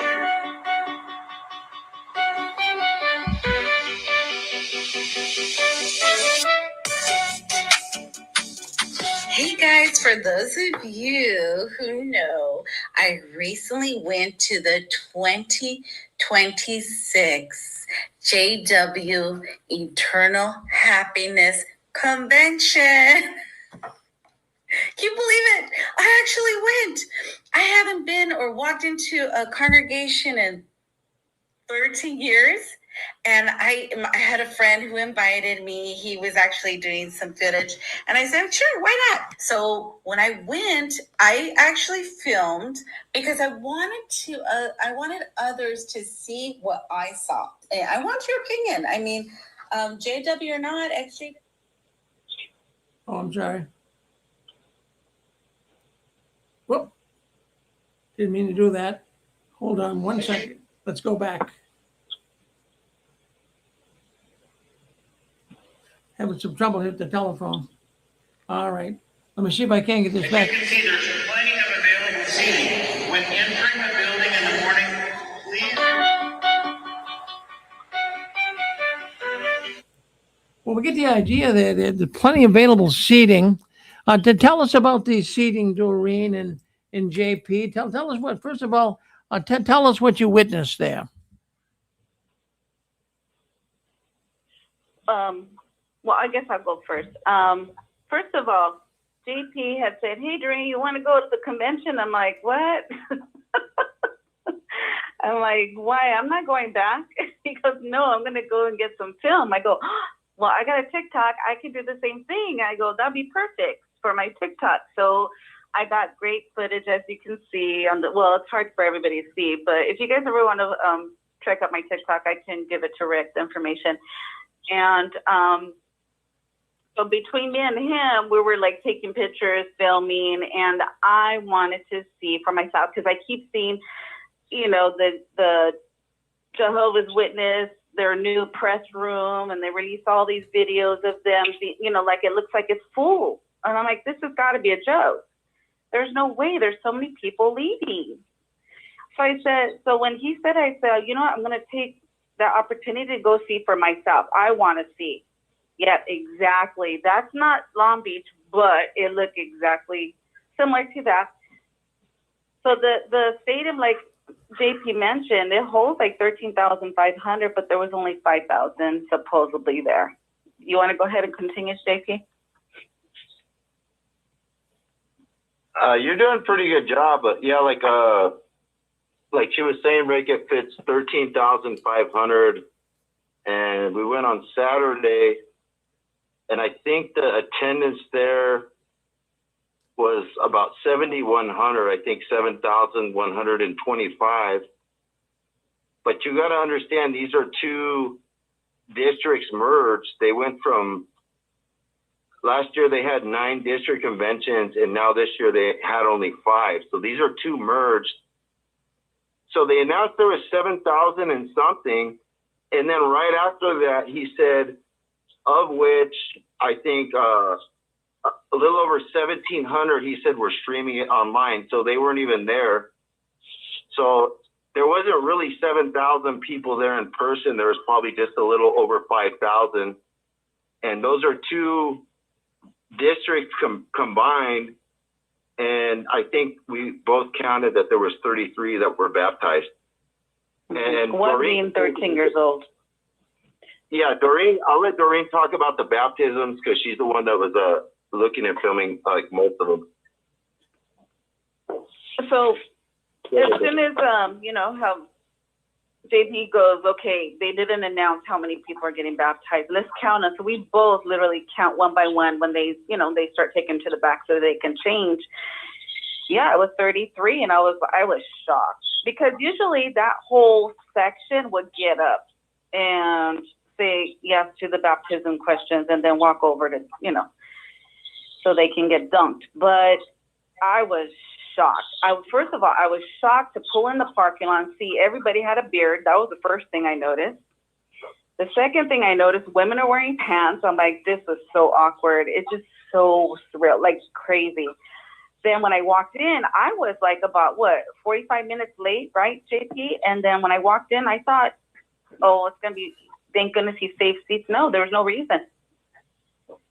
Half of the stadium was empty. And I'm like, wow. And then even, I don't know if you heard in the beginning part where that brother said, there's plenty of seat. And then even JP said he heard one of the brothers tell another one, because he was running to the seat in the beginning. He goes, there's no need to run. There's plenty of seats. Don't worry. But yeah, I was really shocked. And I'm just like, they're lying. Matter of fact, he also, JP mentioned, like last year, they had 9 conventions, and this year they only have 5. But the crazy thing, too, is ever since I uploaded this video onto my TikTok, I got so many Jehovah's Witnesses commenting on apostate channels. That doesn't make sense. So, I got them upset because they didn't like it. They didn't like that I called them out on their bluff. They're mad. They're like, this is AI. This is fake. I'm like, here we go again. I could not believe they were saying this. And they were just mean. The Jehovah's Witnesses were being mean on my TikTok. And I'm an apostate. So why are you even here? A lot of the XJWs are saying, why are you here? You're disobeying Jehovah because you're on an apostate channel. And you're sitting here lying. Because we know, and there's like, oh, you don't understand. Now they're having the conventions over at the assembly halls now. They're having them over here. Like they're spreading them. And it's like, no, like JP said, no, they're combining the districts. No, it's just, they're leaving. People are leaving. Well, there's no doubt about it, Doreen. That when you stop and think about it, how can the organization continue to say that we are growing? Jehovah's Chariot is on the move. How can that be when you're looking at all these empty seats? And I'm just going to show some other pictures here. Now we've got that. Of course, is Long Beach. That's the picture right there. You can see that. Let me put it back up again, so you'll be able to see it. Okay, that's you can see all the empty seats. All right, now let's just take a look over here. Let's go here. Let's go to, here's another picture, Long Beach. There you go. You can see all the empty seats. Now let's take a look over here. Oh, there we go. All right, now take a look. Now take a look at this here. This is up in Rochester, New York. Again, it's not the best picture, so to speak, but you can see so many empty seats there. Let's take a look at Florida. Let me see if I can dig that one up here. Convention. Okay, hold on 1 second. Florida Convention. Okay, this one here. This one here is actually from Florida. That's from Florida right there. That's Tallahassee. So, we get pictures, and I want to thank all those people that sent me these pictures in. But what we do is we've got all these pictures. The proof is in the pudding. The proof is in the pudding, huh? I mean, how is it now? Yeah. People might say, well, wait a minute. That was when, that was during intermission. No, it wasn't. These are pictures that were taken during the program. And you can see that empty seats all over the place. And even when we went to the convention up here, in fact, I didn't go this year, but my friend went, and he sent pictures to me a month ago of the convention up here in Massachusetts. It was unbelievable. There was about only 1/3 of the seats were filled. He was in there for the whole session. He couldn't believe it. And this is not your grandfather's organization any longer. This is really, really changing. And then what JP said even added more fuel to the fire when he said they actually combined 2 districts together. Friends, they're getting desperate. They're getting desperate. So you got my interest too, Doreen, when you mentioned you noticed a lot of the men with beards and a lot of the women with pants. Now, you've been a witness for many years, Doreen, have you? Yeah, I was pretty much born in. My mom is still in 50 years plus. She's now at the point where she, there's been a few attempts because she was shunning me for a good 13 years. Well, it's now 13 years. And she's already at that stage where she has Parkinson's. She's told me before when I've tried to bring up, certain things, questioning even my son. But to me, she's like, don't talk about my face. Don't bring it up. Stop harassing me. And so at this point, there's just no way. There's just no way. I wanted to go back real quick about the comments real quick. Sure. One thing there was a lot of witnesses, ex-JWs that used to go to the Long Beach. They were all shocked. They could not. That's the Long Beach? Oh my gosh, I remember when I used to go, so many people were saying they could not believe how empty it looked. Mind you, I come back, I'm way back in the days where I used to go to Dodger Stadium, and that stadium was packed out, and it held 56,000 people. Packed to the days, it was back in the days when the Michael Jackson family was there, and they came in with their entourage and security guards. So we knew, like, everybody's Jacksons are here, that's back in the 80s. That's when I was going to Dodger Stadium. But Long Beach, that's when, because what happened was at Dodger Stadium, they got a new owner. The new owner didn't want to allow the Jehovah's Witnesses to go there anymore or to have their convention. So that's when that ended back in the days. So that's why they started going to Long Beach. Wow. But Well, what I wanted to ask you, Doreen, now you, of course, grew up in the so-called truth, and you mentioned the women wearing pants, slacks, and, of course, the men wearing beards. How about, were a lot of men wearing, like, suit jackets and ties? Did you still see quite a bit of that?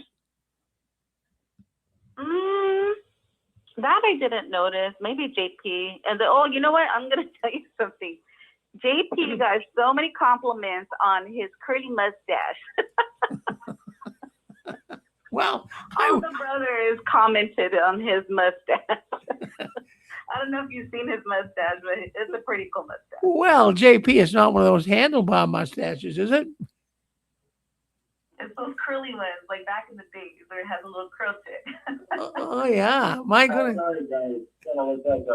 Like maybe some like Doc Holliday or Wyatt Earp or something. Yeah, my goodness. There you go. Well, I'd love to meet JP in person, and you too, Doreen. My goodness. Well, that's quite the experience of going there. And did you get now? People use the word trigger a lot. We hear it a lot here on the Six Screens. But by going in there, were you triggered at all? Did you get any feelings of anxiety, both of you guys? You know what? That is a very, very great question, and I'm glad you asked that question because that was the biggest thing that I got. I got a lot of people asking me. Hold on, let me fix my phone. There we go. Sorry. I got a lot of people asking me if I was going to be triggered. Oh, I couldn't do what you did, and so forth. So when I pulled in, I was like, okay, I'm going to take this and see how it goes. But you know what? I even told JP, you know what? This is crazy because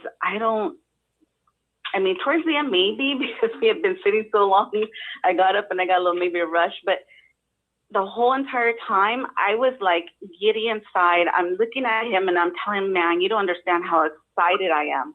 He goes, what do you mean? I go, because it's empty. That means people are leaving. But I didn't feel any triggers, any, stress or, like somebody's looking at me like I used to when I used to go to the meetings. And like I'm telling you, anxiety, pressure, none of that. All that actually has gone away ever since I left that organization. Mind you, I used to have nightmares when I was a little girl. I used to have stress, panic attacks, even up to when I was an adult. But I left, and I know I knew there was a God, and I wanted to still be on that path, not as a religion, but to have a relationship with my God. And I found him, and ever since I found him, all that anxiety, stress, depression has went away. So when I walked on there, it was liberating to know that I didn't have those anxieties. I felt so liberated that this organization didn't have a tie on me no more. I was free. And so JP even told me, because I went on live on my TikTok during the baptism, and we're walking out, and he kept telling me, hey, they're watching you. They're watching you. And I go, what are they going to do? Are they going to, disfellowship me? I'm already disfellowshipped. I left this organization. I don't care what they do to me at this point. They can, walk me to my car, and I'm okay with that. So that was like liberating. You don't understand. And I don't say there was no trigger. Like, if you guys feel like, that was closure for me too. And it was great. I'm glad I did it. I'm so happy I did it. And if anybody can do it and try, I don't know. And that's not for everybody. I know everybody's on a different journey, but for me, I felt liberated. Well, good for you, Doreen. No, that's wonderful. You could do that. And not only that, there's just something about it. I know I've been to conventions after I got out of the Watchtower, and there's an exhilarating feeling. You really do. And what it does is you really observe the people. And what I noticed, they weren't really even paying attention. It's almost like they were just going to the convention in a perfunctory way. And did you notice that, JP? Yeah. Did you notice? Doreen, got some footage. Ask Doreen what she was filming with people. What did you see people doing there, Doreen? That if people go to her TikTok channel? Oh, they weren't even paying attention. They were sitting there like there was one girl sketching. There was another kid playing games on his phone. Another little kid with his iPad playing games. There was another gentleman he had an AirPod in his ear. He was listening to music. And then, I kid you not, usually, you know how we used to go, and then after lunch, we would get a little sleepy after lunch when we came back to the second part. There was this brother during the morning session sleeping. And I'm like, man, these guys are like zombies. They're robots. They're not even paying attention. And to be honest, when I'm sitting there and I'm like, this is the same exact talk that they've been talking about for the past 50 years. Obey, obey, obey Jehovah. That's all it is. And then they make you feel guilty for like taking extra, hours overtime at work. The family plan on going on a cruise on a vacation. Yes. And brother was trying to work some more hours and stuff just to try to get some money so the family could go on the cruise, and he was getting guilt tripped by his own conscience. It was unbelievable. So sad. You can't take one vacation cruise, a nice cruise with your family for once. Like, no, we can't, because that's taken away from Jehovah and knocking on doors. Isn't that sad? Isn't that sad? And how, when we were in it, we really didn't see through it. But boy, when you get a chance to go back like you guys did, and you sit there and you're going, is this for real? These people are soaking this stuff up and believing it. Unbelievable. Well, I want to thank you. Go ahead, Doreen. Yeah. No, I was just saying, the only ones that were really actually paying attention, taking notes, were the boomers. Those are the ones that are really indoctrinated, that you don't see leaving anytime soon. And I made this decision. I think I even spoke with somebody else. I don't know who it was. Maybe it was JP. But in reality, if once that generation is gone, they're not going to survive. There's just no way. Well, I'm really surprised that even there's still so many boomers after the article in the Watchtower in April saying that to the boomers that Armageddon might not come or may not come in your lifetime. I mean, I'm surprised boomers are even still going. I thought they'd be so disappointed, but I guess they've been going for so long they just can't stop. But that's the reports we get coming in here to the 6 screens. It's all old people. So you didn't really see a bunch of, obviously younger kids with their mom and dad, but you didn't really see a lot of like teenagers, 17, 18, 19, did you? I did, actually. And a lot of these families were single moms. And I remember, because I was the same way. I was sitting there dragging my kids making them listen to this garbage. And I'm just like, and my kids are like, Mom, I'm so glad you left. I go, yeah, me too. But well, you guys are. And we stayed and watched the baptisms too. I don't know, like this is exactly statistically right, but I would say probably about 70% of them were children, probably from the age of 10 to 15. It didn't seem like there was any middle-aged people getting baptized. It was just people probably from my age, like in their 40s to 60 years old, that were getting baptized, that consisted of the other 30%. So it might have been people that the handful of people that they recruited, the whole two districts combined. But most of it, I would say, was mostly children between 10 and 15, about 70% of them. There was almost no people in the early 20s or late teens to like mid 30s.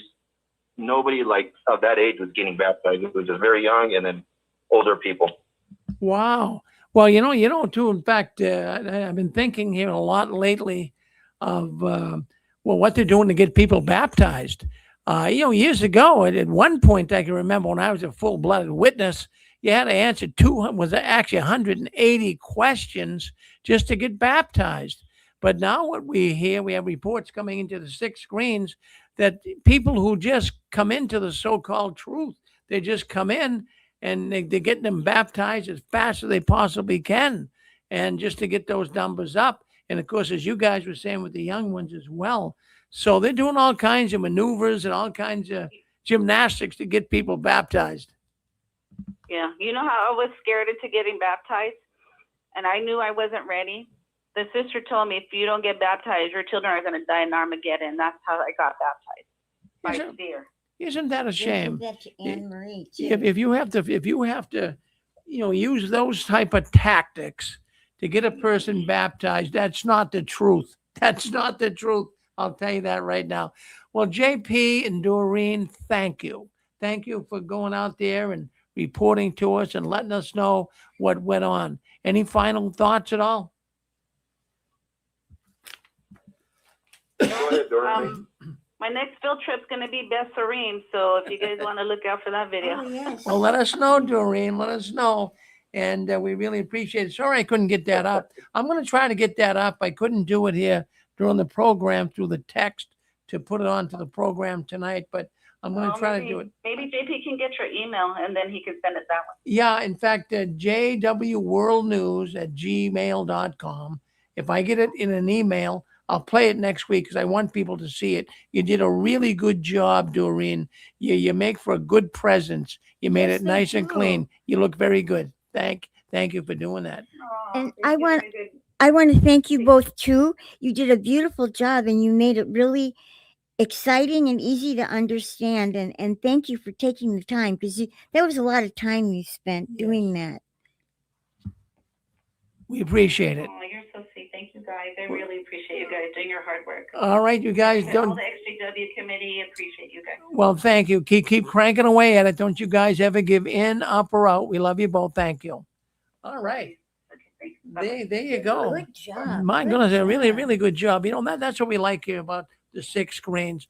We get people that are willing to go out and report and give us ideas of what's going on behind the curtains. And they're helping the whole community. Well, yeah, They're helping the whole community.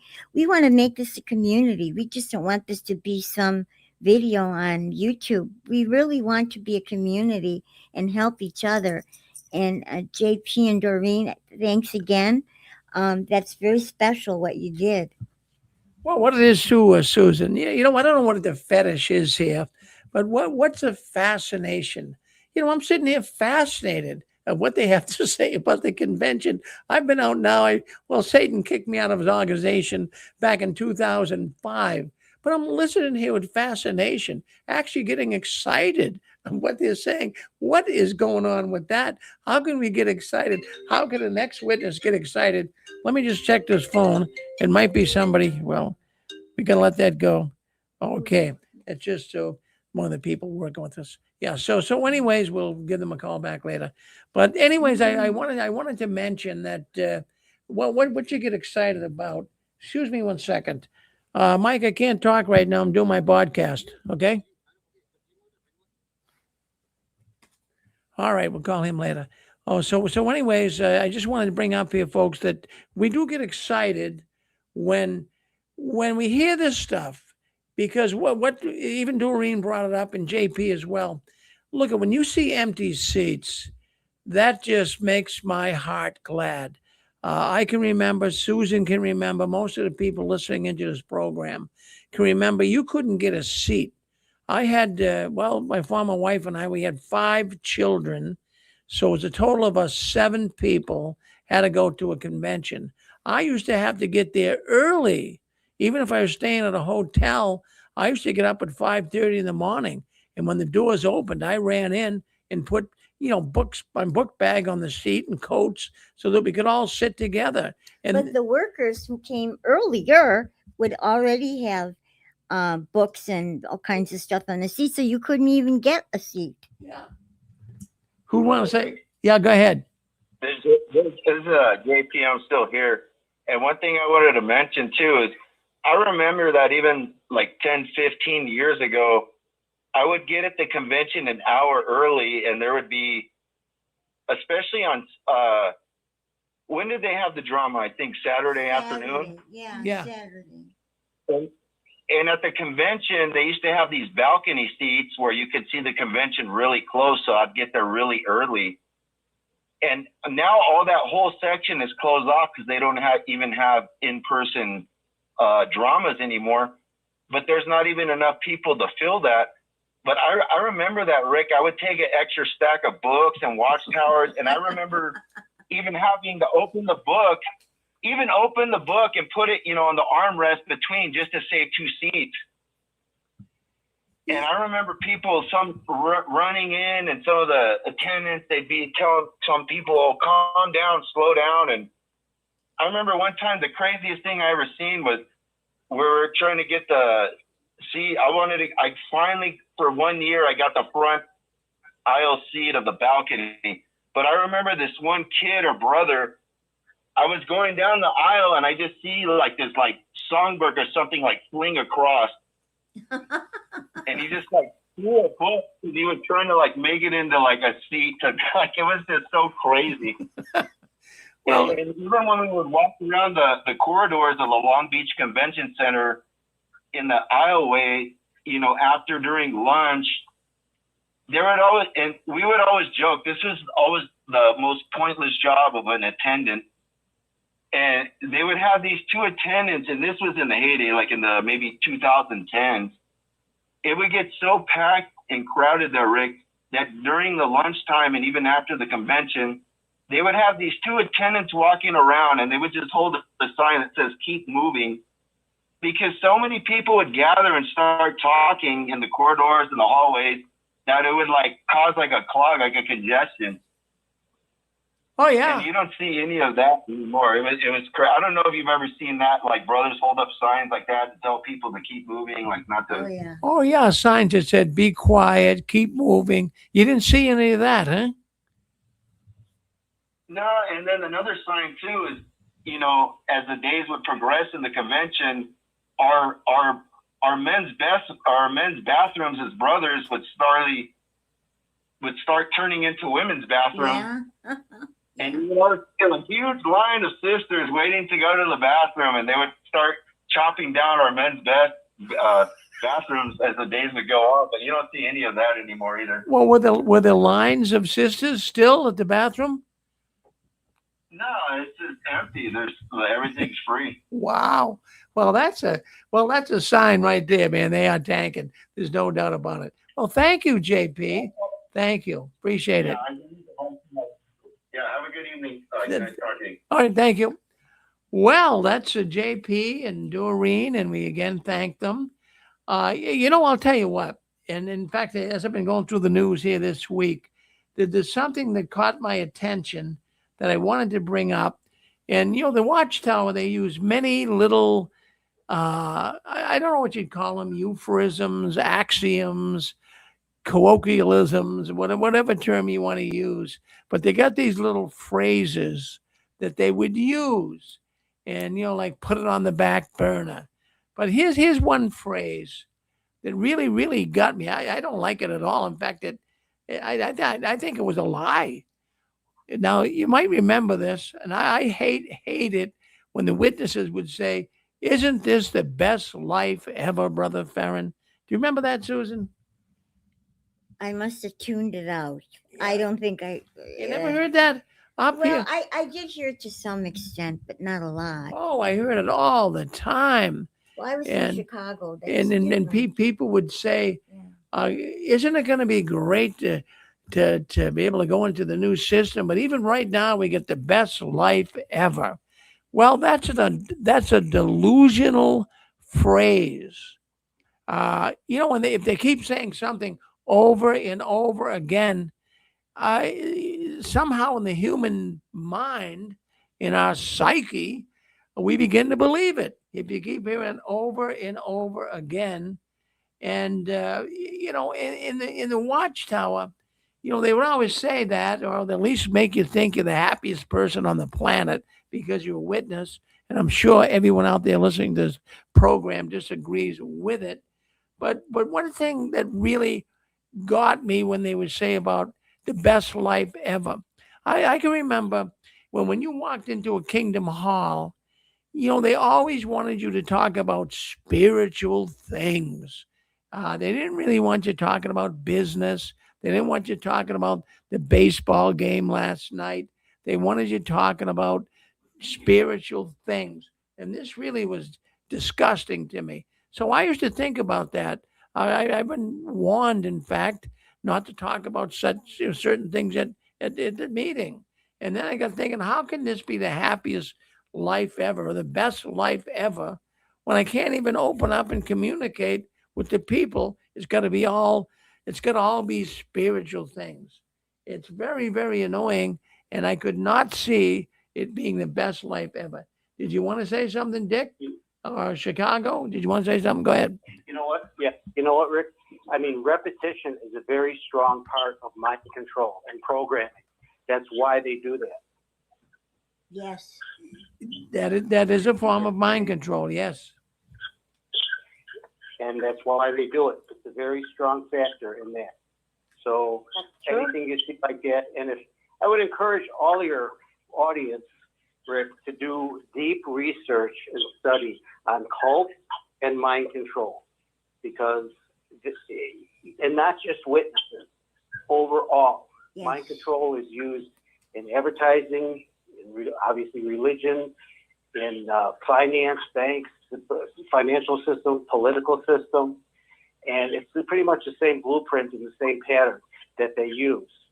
So if you understand that, and you do truly research it over time, you will recognize it when you see it. But until then, you're kind of stuck in a rut.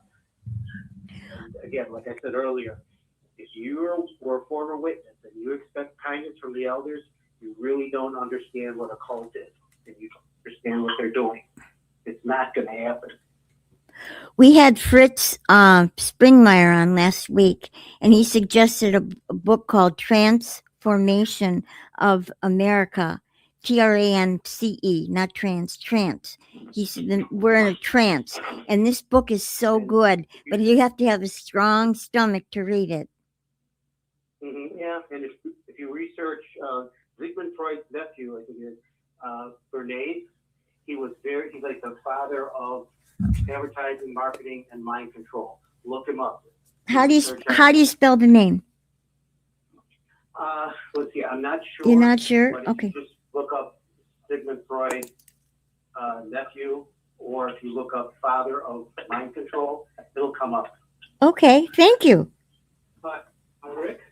Yes, go ahead, Maverick. Mary, yeah, I'm glad somebody finally mentioned Edward Bernays, because sometimes I mention him in the chat.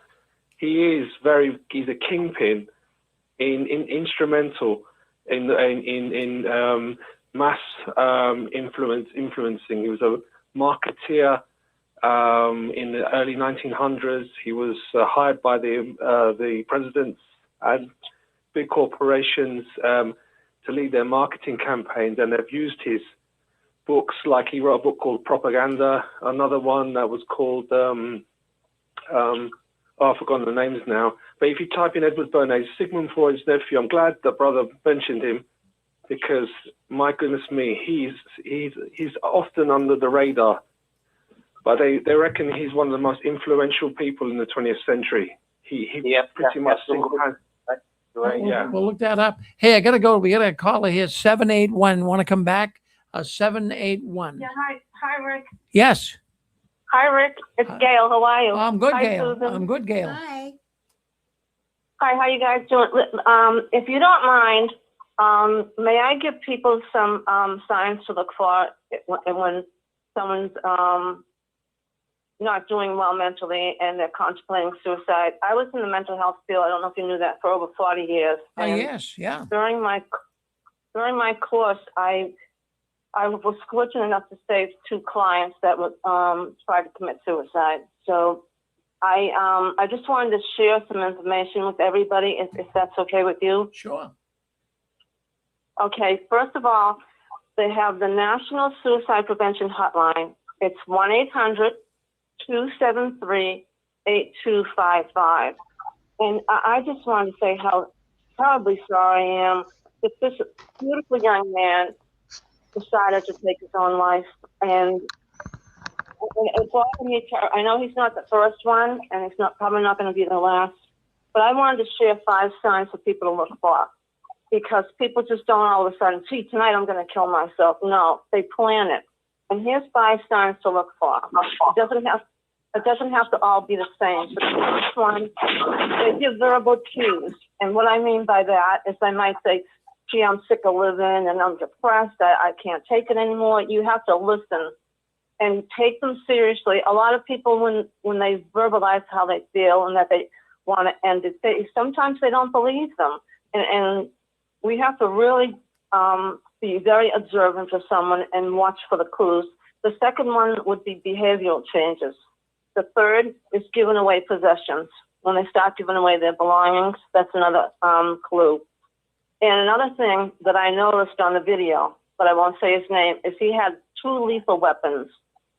And someone who's in that state, you can't have any lethal weapons in the house, period.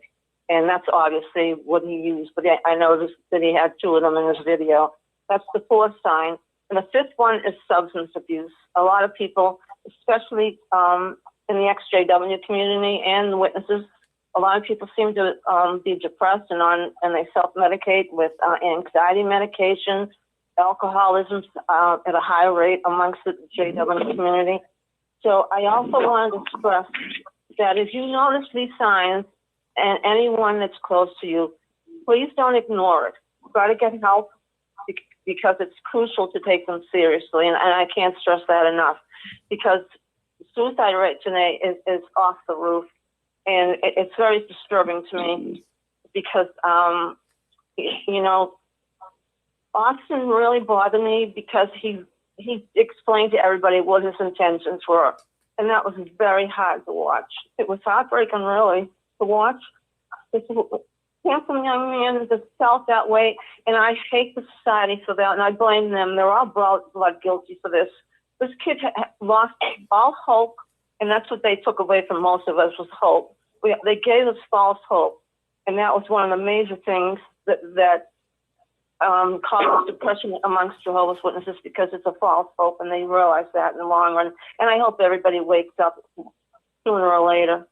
And another possible thing is they need to have the proper resources and social services agencies to help out individuals who are struggling.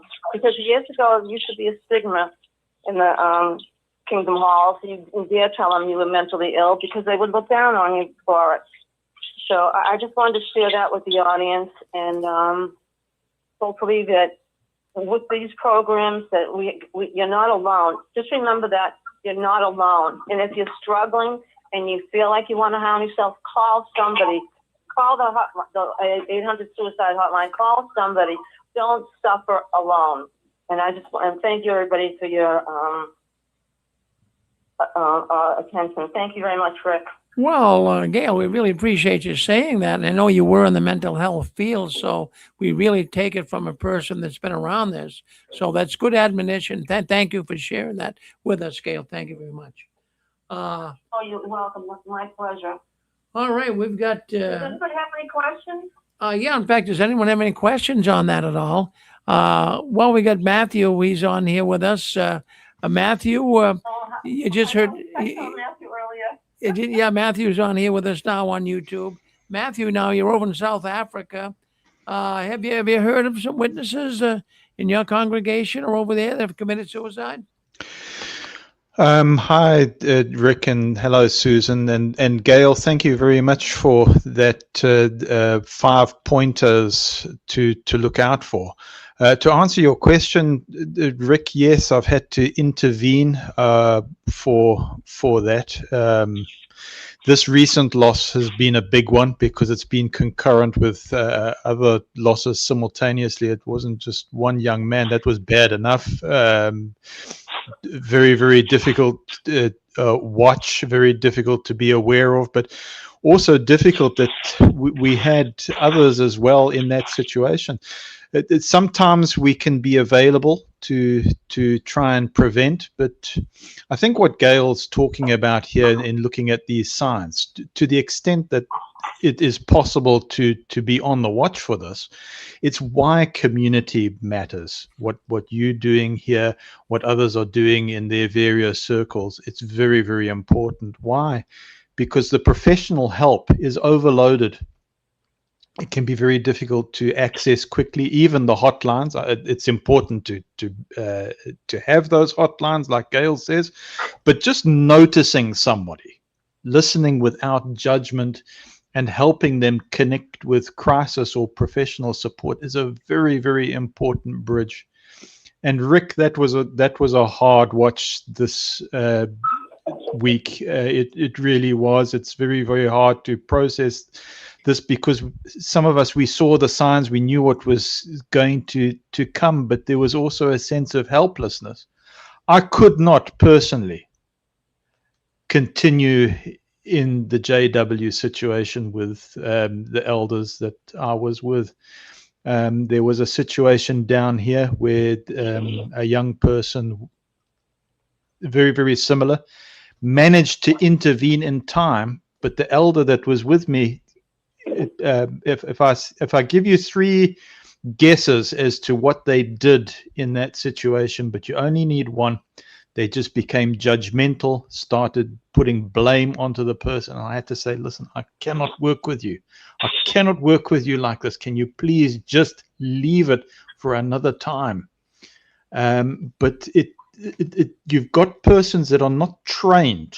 They're coming from an uneducated background, which is what the Society of JW is, and it's just harmful. Rick, I didn't want to talk too long. I just wanted to share my condolences to everybody and just the feeling with everybody, and be very, very thankful for the community that's together endeavoring to make sure that people aren't alone. Thank you very much for your work. Well, we appreciate it, Matthew. Thank you very much. All right. Well, thanks for coming on and being with us tonight. Appreciate it, Matthew. Well, anyways, well, Gail, thank you once again for your information tonight that can help people. And we know, see, we have a lot of people listening to the program that there's some people right now listening in somewhat solitude. They know that if they're caught listening in here, they could actually be shunned. And a lot of people are probably already shunned and listening in, probably in some lonely bedroom somewhere, listening into the program and saying, I got no friends, but you have a community here. So thank you for listening. And if you guys are. All right. Yes, Dick. Yeah, go ahead, Dick. Yeah, Rick, I just want the audience to know that your dad is celebrating his 104th birthday today. So my congratulations to your dad. Yeah, well, that's, I was on the phone with him this morning, and I do have I have to tell you something, folks. In fact, I am so pleased and blessed. I'm 78 years old myself, and my father is still living and as sharp as can be. He lives in Pennsylvania, and I have to tell you, I was on the phone with him today, and he's an avid Yankee fan. He loves the Yankees. Of course, they're playing the Red Sox over the weekend here. He knows all the batting averages. He knows who's playing. He watches his stuff. He doesn't have any signs of dementia or anything. It's amazing at 103 years old. Thank you for mentioning that, Dick. And happy birthday, Dad, if you're watching. Well, anyways, let's go on here. Let's see what else is going on behind the curtains of the Watchtower. All right. I'm just going to mute Dick here. All right. All right. And let's see what else is going on. Well, we talked about the conventions, no energy at the conventions, people just kind of going in a perfunctory way. And let's see what we got. Let's see, we got a lot of stuff going on here. I'm just going to mute you, Dick, if you don't mind. I'm going to do that and keep the lines nice and clear. All right. Okay, so, well, let's move on. Let me see what we got going here. Got a lot of things we took a little more time on that, on Austin, on him dying this week. So we couldn't really get into all of our news tonight. But well, there's tomorrow. There's tomorrow. We get JW World News Sunday edition tomorrow. So we'll be able to go into that. Okay, but I did want to bring up one thing here before we kind of close out. I want to bring up what took place. We know it's been taking place here for the last week. We talked about the last couple of weeks, really, but we know the Jehovah's Witnesses. Well, they bought an IBM building. It was a data center building, not a huge one. It wasn't a gigantic data center, but it was up there in Warwick, right 1 mile near the world headquarters of Jehovah's Witnesses. But the reason why I wanted to bring it up tonight again, something is not passing the smell test with all of this. Now, I did read from a local newspaper up in Warwick concerning the purchase of the building. Now, the Jehovah's Witnesses purchased this building a couple of months ago, and it's a data center, was a data center for IBM right up in Orange County, New York. Okay, so we got that part of it. It doesn't say in this article what the Watchtower paid for this building they bought from IBM. But I did get information through the grapevine, can't confirm it totally, but it was $15 million. Now, IBM, of course, we all know them. I mean, they're a giant company, and they had this building. They referred to it as an infrastructure. It was quite big, and they did have a data center there. Now, it's not like one of these gigantic data centers that we're hearing about all the time that Google and Apple and Amazon are building.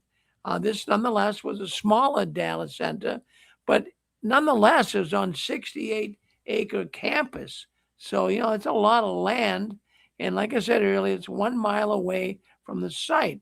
But the reason why I bring this all up tonight is, as I said earlier, there's something here that's a little fishy.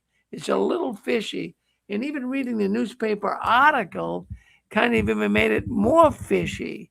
So they had a spokesman from the Watchtower organization talking about the property. And what the spokesman said was the fact that the property is still in the early stages and that the religious group is evaluating how the facility will be used in their religious activities. Now, let me just stop there for a second and give you my thoughts on that. Would you buy a building if you're evaluating how you're going to use it?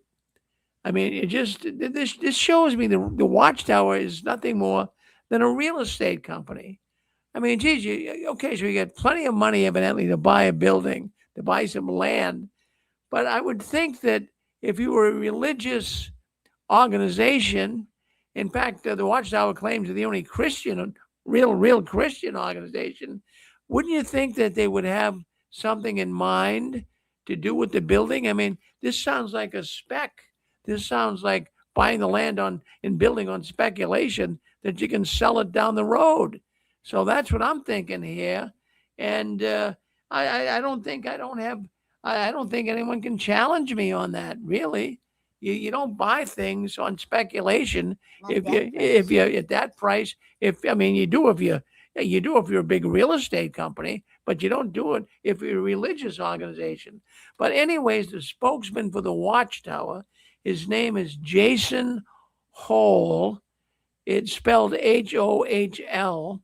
And he told this religious news service that I'm reading here, there's a paper up there in the Warwick area, that they bought that the Watchtower bought the neighboring property after it became available about 6 months ago, and citing its proximity to the group's headquarters and potential to provide for future office, dining, and other organizational needs. Well, wait a minute. I mean, office and dining, organizational needs. That sounds like a false statement to me. And Jason also said they have growing operational needs.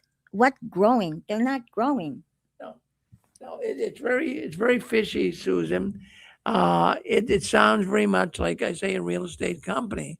Now, just recently, too, within the last week, the people in the Hudson Valley area. Well, let me just first of all tell you what type of property they own up there. We know they owned a lot of property in Brooklyn and they sold it all off. But let me just give you a little idea here of what they do have, the footprints. The Watchtower footprints in the Hudson Valley will include the Patterson Bethel Visitor Center. And of course, that's in Putnam County. And that's not too far. It's the educational center they claim for the Watchtower. That's in Putnam County, a county or two over. Also, Watchtower Farms in Ulster County. That's also right next to it.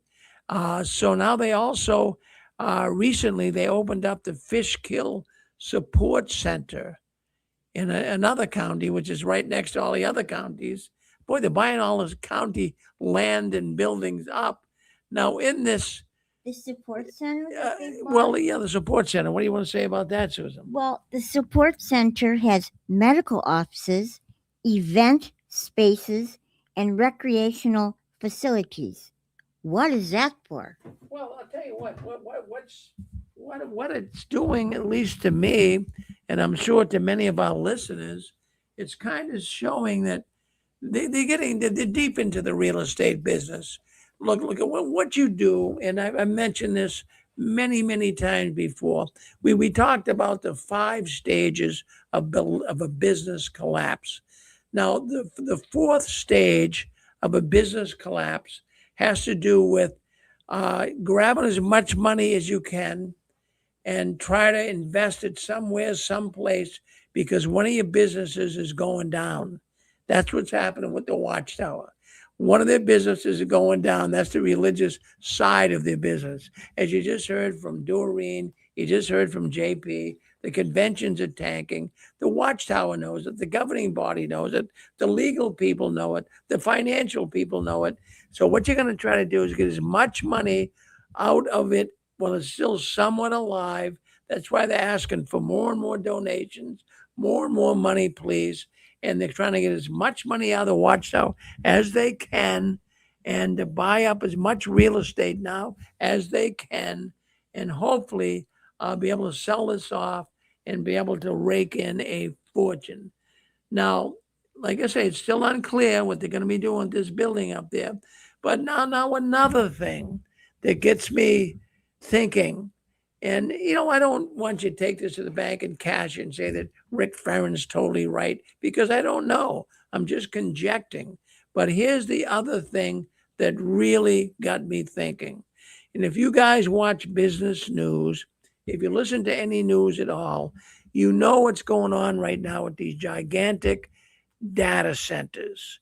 Now, friends, you say, well, what is it? These are huge. I'm talking about gigantic buildings. I'm talking about buildings like you've never seen before. Now, these buildings are being built to house all of the AI memory that's being generated around the world. Every YouTube, Well, what's going on here tonight with us on YouTube is going to be put in a data center somewhere. So 50 years from now, it'll still be here. How about all the cameras? How about all these cameras you see in street corners, in buildings, in houses, the Ring doorbell cameras, all of these cameras, all of these photos, all of the pictures, the video from these cameras have to be stored somewhere. So they're going to be stored in a data center. All of the economic news, all of the credit card transactions, all of this stuff has to be stored somewhere. So what happened in the last couple of months here, New York, oh, that's where the Watchtower is. Well, Kathy Hochul, she's the governor up there. You remember her, right? Well, Kathy Hochul, she now is the first United States state to pass a moratorium on building new data centers. That got my attention when this came across the business news. So how am I linking this all together? All right. Well, let's just think about it. These data centers, the reason why Governor Hochul of New York is really putting a moratorium on them, and other states are looking to do it as well, is because they use an unbelievable amount of electricity and an unbelievable amount of water to cool all the computers down. These gigantic servers, they get hot. You know, your little cell phone gets hot, right? Just imagine millions and millions of times more powerful for memory than your cell phone. And that whole warehouse would get, that big data center would get very hot. All right, so you got that part of it. So now how I'm tying this in. So the moratorium just passed in the last couple of months is going to prohibit any new data centers being built. But now, now if you have a data center that's already built, it's going to be a lot easier to be able to make it a big, gigantic data center. Or even the Watchtower can take this data center that they bought from IBM and they can start renting out memory to other companies as well. These guys are not dumb. These guys know how to make money.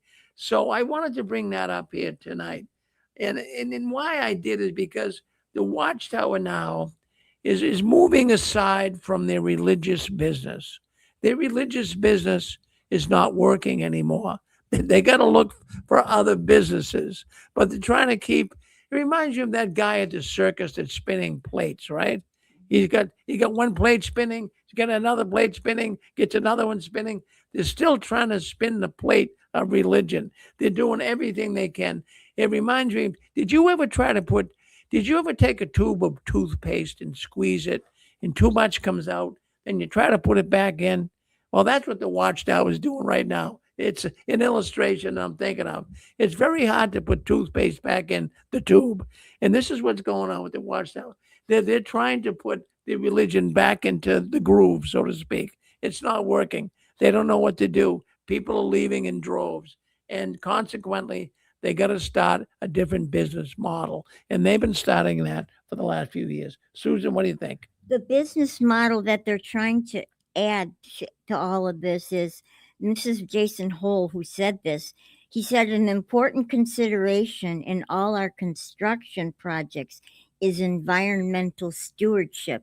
So basically he's saying it's taking longer because we're caring about the environment. We have to watch things carefully. Well, that's a crock of baloney, Susan. Now let me tell you why he said that. The people up there now in Putnam County, Orange County, Ulster County, up in that area, New York's beautiful area, folks, if you ever been up there. But anyways, the community, the people who live there, they cannot stand the Watchtower for numerous reasons. And many of them know that the Watchtower is a cult. Just start there.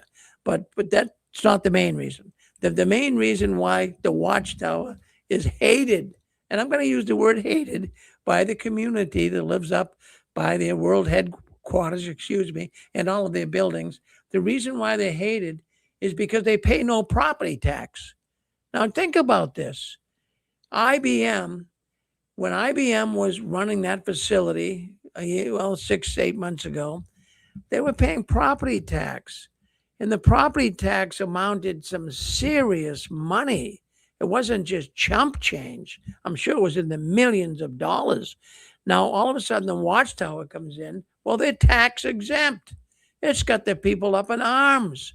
They got schools, they got, services that have to be provided by the community. And here's the Watchtower, not going to pay any taxes because they're religiously exempted from the IRS, and they're religiously exempted from having to pay property taxes to the local government, period. So now what you got people that are really upset. So that's why this whole Brother Hole, so to speak, the Watchtower representative, that's why he came back and said, well, they're environmentally conscious because, a lot of people too are concerned about the economy, not the economy, but the environment, and they're concerned about the use of water and electricity. So he's going to come back and at least temper that somewhat. He's going to calm the people down.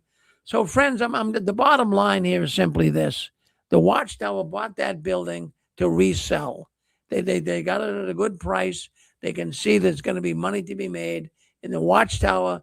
They know how to sniff money out. They really, really do. So, any thoughts on that? Anyone? Yeah, go ahead. Yeah, Maverick here again. I really am keenly interested in this acquisition because the article that I was reading mentions that the company that was responsible for IBM, the people who are selling it in behalf of IBM is called Kyndryl. And on the article, it said that Kyndryl has been selling off some of the data centers, pivoting to a sale leaseback strategy to monetize real estate while the demand for data centers continues to grow. In addition, the June 26th sale by Kyndryl to Jehovah's Witnesses, the company also sold to a Swiss data center to North Sea in a leaseback arrangement. So they may have bought it, and then they can get some income coming in by leasing it right back out again to whoever wants to use it, which is already acknowledged by the company that sold it for by IBM. I think I sent you this article. I don't know if you came across it a couple of weeks ago, a week ago or so. But basically, my thing is this: my conspiratorial side of me came out here. Now, this is just me speculating. There's that side of it, as you mentioned, that they can make some money from this if they get the acquisition early, and if legislation gets tighter, they won't be able to. They can maneuver. We've already got the property now, and we're leasing it out, and that's it.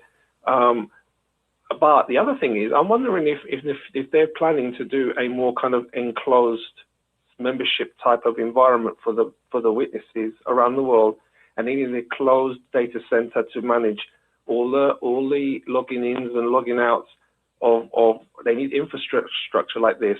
So if they do decide to go full on TV evangelist style, this is just me. I'm just saying my speculation here. Nothing to kind of cash, as we say. But I'm wondering if that might be an angle too. Down the road, they might say, you know what, we're going to actually have we're planning to have a full TV media-based, subscription-based thing where members come in, and they don't want that being a third-party data center or a third-party anything managing that. They want to have an enclosed way of controlling all the members, having everybody in that place. So I'm wondering if also that was one of the ideas that may have been in their pipeline. Now, I might be giving them new light, Rick. I don't know. But well, Maverick, no. Well, you use the word conspiracy, but I'll tell you what. Why would conspiracy theories come out of something like this? I mean, really, think about it. And generally, that's how conspiracy theories get started, because no one really has the facts. There's no facts. Even when the newspaper article I was reading went to the Watchtower and wanted to know what's your plans for this, we don't know. I mean, they do know that they got something. They got something up their sleeve. But the fascinating thing about it, is, see, the word is this data center, even though it's not a mega 50 megawatts data center, some of these data centers are going to be in the future. This data center, nonetheless, is still a data center and can house a lot of servers and can house a lot of memory and information. Now, how and why would that be important? As you just said, they could lease it back out to people. They could do things with it that could make them monumental amounts of money. And just in terms of, if you have something that's grandfathered in, suppose that years ago your grandfather bought a piece of land on the main street in the town where you live, and all of a sudden that land, and he had a little store there, say 100 years ago. Now the town built up big time, but your grandfather had that permit to have a business on Main Street, and it was grandfathered in. It could never be taken away from him. So now that's what's going on with this building in New York. This IBM data center was grandfathered in, so they really can't close it down. It can still be a data center. And yet the governor of New York has put a moratorium on new ones being built. So you can see it's going to really bring the cost of that building up and what you can do with the building. You got the rights to a data center. So thank you, Dallas, not Dallas, but Maverick. Thank you very much for giving your thoughts on that. And I can understand how conspiratorial theories get started because no one really has a real answer to it all. But thank you. All right. No problem. I took the liberty. Sorry, Rick. I took the liberty to put the link to that article into the chat if anyone's interested in it. Oh, sure. Yeah. Thank you for doing that. And thank you for doing that too. And I don't know if Nicole is listening in, but I'm still trying to get her to monitor that with you. But for some reason, I've just been having a hard time doing it. But I'm going to try to work on it again this week. I got a man coming in that's a technical guy. He's going to try to help me. All right, Maverick. Thank you. Maverick, I just wanted to get your opinion on this. I was thinking the Watchtower buys this property. They pay no tax, correct? So maybe IBM will somehow lease back and pay less, and it'll cost them less to have the building there than if they owned it themselves. That could be. From what I gleaned from the article, I think IBM has a third-party administrator that is selling these buildings in their behalf.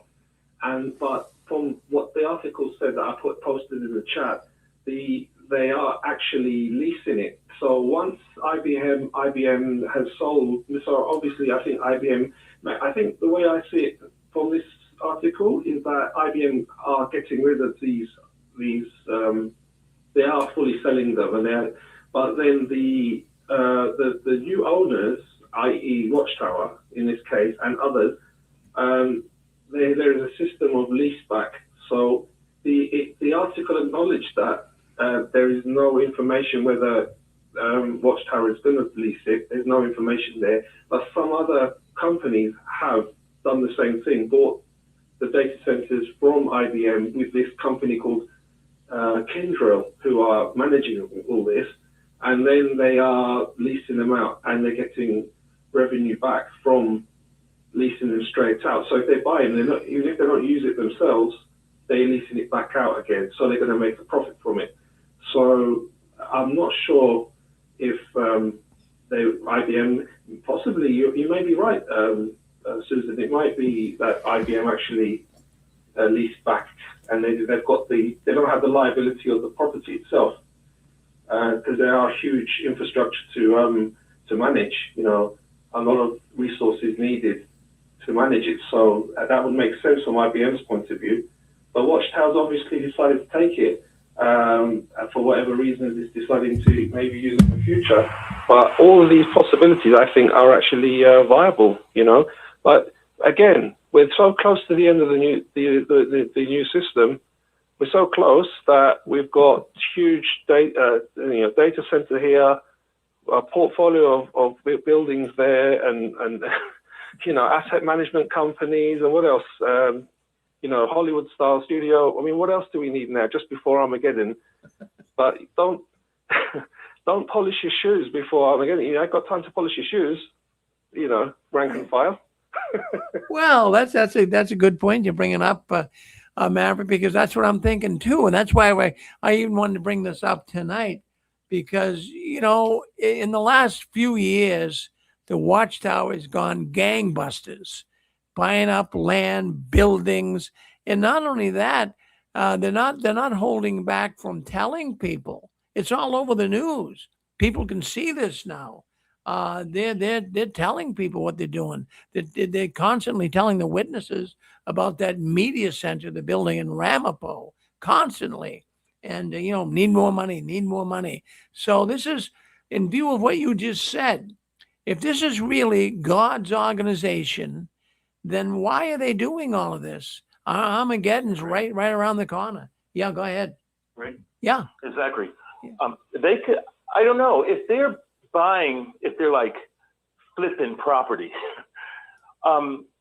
They could bring themselves into having to pay taxes, I would think, on property that they're buying and selling, if that's what they're starting to do, because that would be unrelated to their purpose. So they could find themselves having to file a 990T, which I believe is what they filed when they sold their buildings before. And that's something that's unrelated business income. So it is a form where, even though they may be tax exempt, if it's unrelated business income, they could find themselves having to pay taxes on at least that portion of their income. Well, that's an interesting thought you brought up, Zach. But this brother Hole, who was a representative, the spokesman for the Watchtower, and they're sharp. They don't do anything on the wing.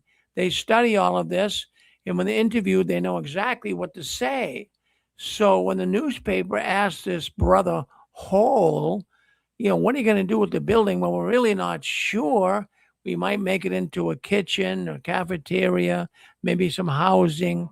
They have to kind of keep it within the parameters of a religion. They can't say we're going to. Part of their part of their church activity. Right. They have to do that. And we know the Watchtower is not going to tell the whole truth on a lot of things. So I find it fascinating what's going on. But what Maverick was just saying makes total. And the reason why I even bring it up, well, why would a religious organization who's been touting the fact that Armageddon's right around the corner, live your life lowly, don't go after the big pursuits of the world, so to speak, and just live a low profile. And yet they're living this gigantic profile of gathering real estate, selling buildings off, asset management firm in Ireland. This is nutty stuff. I mean, if I was still a witness, I would have to really stop and think, is this really God? Is this really God's organization? Why are they doing all this? So we bring it up here because we know it's not God's organization. Thank you, Zach. Well. Sure. Oh, Rick, yeah. One thing on the brother Austin Williams. Yes. There's something he said right at the beginning of his video when you put it on. I believe he mentioned he had gone into work. He said, I went to work, but I didn't go in. I came back home. And then he said, my wife needed a break. And so she took a break. She left yesterday. He says that right at the beginning. And then he talks about not liking being lied to. And he talks about the society.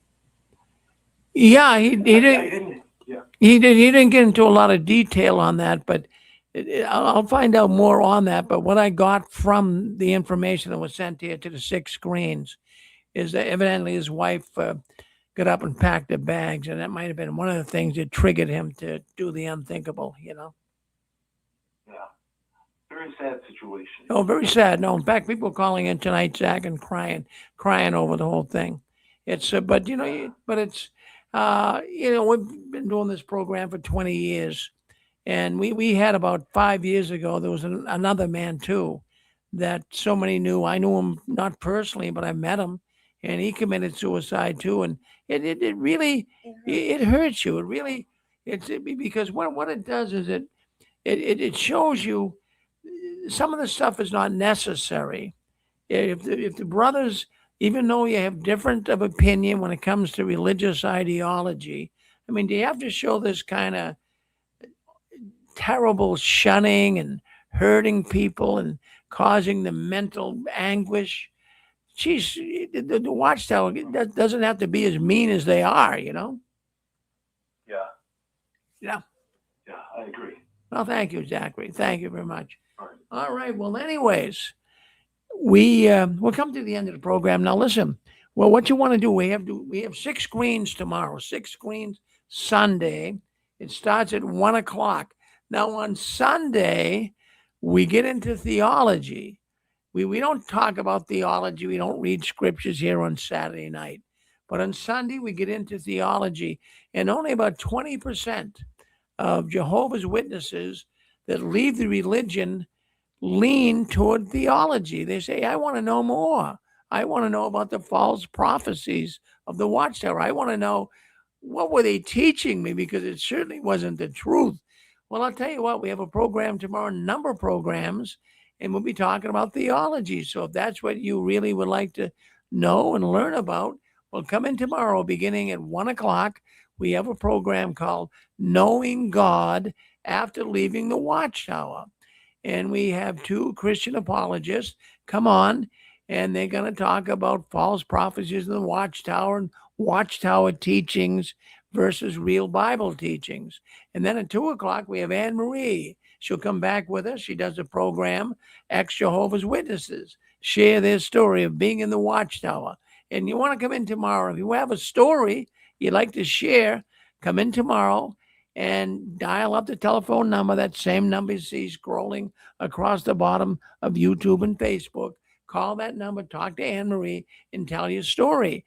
And then we do JW World News Sunday edition. I've got some news that we didn't get in here to tonight, but I'm going to bring it up tomorrow. Very fascinating about special pioneers and how they had to really kind of lie to the government. I'm going to tell you about that tomorrow, and how the Watchtower aided them in lying. We'll discuss that tomorrow. So that's tomorrow on 6 Screens Sunday. And then we do a program at 4:00. It's called the Christian Court. Oh, my goodness. You know, in the world of Christianity, there can be numerous answers to one question. There's peculiar questions that are asked. We have 2 scholars that come on, and they deal with the questions asked. So why don't you join us tomorrow on the Christian Court? And then if you have biblical questions, Jay Hess is the man. He comes on at 5 tomorrow. Jay is a scholar. He was at one time associated with the writing department of the Watchtower. And he's got a program at 5:00 right here on the 6 Screens Telenetwork. Susan, what's your last thoughts here tonight? Thank you, Rick, for the good night tonight. And let's all go to bed tonight thanking our Lord that we have life and liberty and that we live in this country. Absolutely. And say a prayer too for Austin and his family, and let God know that, you know, we hate to see people have to leave us like that. You know, sometimes well, in life, we're all going to face people leaving us. If they leave through sickness or tragedy or old age, it's one thing, but it certainly is even more difficult when you see young people taking their own lives. So we encourage you. Yes. This is Stefan. Sorry to call in at the last minute. Sure. I just wanted to thank you for having a platform where we can come together and mourn something like this. I have been in a funk ever since I heard this news. I'm still in a funk. I'm angry to a point I couldn't even express it in words. If everybody was in front of me right now, I'd probably kill them. I'm so damn angry that this person, you know, felt that the only way they could get away from the pain that this organization has caused them is to kill themselves. But nonetheless, we know that when you come out of that, ex-witnesses, come out of the Jehovah's Witnesses rather, and you find your way into a community like this, you become our brother, you become our sister. We have met you. We don't even need to meet you. You become our brother and our sister, our real brother and our real sister. And we're all mourning the loss of this young person. If you go back and listen to your show, probably about 3 Saturdays ago, I mentioned this individual. I told you that I had knowledge of 2 individuals that had just left, witnesses. Well, he was the second person that I was mentioning. He was that former elder. And I said you can almost see him dealing with the effects of leaving that organization in real time. You can go back to that program and you'll hear me saying that. But he was the individual I was talking about. And in fact, I had sent links to his videos to other people. And I swear on the lives of my children, I had every intent to reach out to him. I got so busy with work. That's why last week I couldn't even hear the program. I was in a rural area doing work. We worked 16 hours every single day. And I'm just getting back home. But he was on my list of somebody to reach out to contact, because I don't know if he knew about the ex-witness community. He might have felt the same way I felt when I left, and I probably for a year before your link popped up. I thought I was the only one on planet Earth that left the witnesses. He might have felt that same way. But nonetheless, it's beautiful that you provided this platform. We have accepted this brother as our brother, and we mourn the loss. And I hate this damn organization. I know you probably tired of me saying that, but these are some of the reasons why. And so, as everybody has said in this program, if anybody needs us, just please reach out, call somebody. You know, if I need something to talk, I'm going to call you, Rick. If you're not available, Rick, I'm going to call Borgie. Borgie's not available, I'm going to call JP. We need to have people that we feel comfortable, talking to, because this is very serious. We don't want another one of our brothers or our sisters to be lost to this damn cult. Thanks, Rick, and thanks again. Thank you, Susan, for allowing Rick to do what he does and to support him. And thank you for having a platform where we can all come together, even if it's to mourn the loss of one of our own. Well said. Thank you very much. In fact, even if you're listening in tonight, anybody out there, Susan here, we did get the hotline program with telephone set up here. If you're a witness leaving, you want to talk to someone privately, you don't want to do it on the air, well, give Susan a call. She has a hotline here. She'll be glad. She has a separate phone just for the hotline. So try to give her a call if you're experiencing any difficulty. You just want to talk about leaving the Watchtower. Susan, you got that number handy? I sure Yeah, do. Susan will give you the number. If you want to talk to Susan, give her a call. What's the number? 978-954-1415. And if you want someone professional, you can call the suicide hotline. The number I have is 988. There you go. Yeah, just hit 988. Well, now look, we have the after party program. Now that program's not on YouTube or Facebook, but if you're listening in on our telephone line and you see that telephone number scrolling across the bottom of your screen, that's the number you want to call. It won't be recorded. It's where ex-witnesses come in, let their hair hang down. They can talk to each other about anything they want to. Just remember now that it's a telephone line, it's a conference call. So what you do is when you want to speak up, you hit *6. That will unmute you. Now, if you can remember, when you're done talking, done speaking, hit *6 again. That will mute you, so we don't have a lot of confusion. So we get a lot more people coming in. I see people even writing about it on the social media. They like the program, the after party, right here on the 6 screens. So go ahead and do that. And I want to thank everyone for coming in tonight. And don't you guys ever give in? Up or out. Don't ever let your visions die. And the last one leaving the Watchtower, please turn off the new light. Good night, everyone.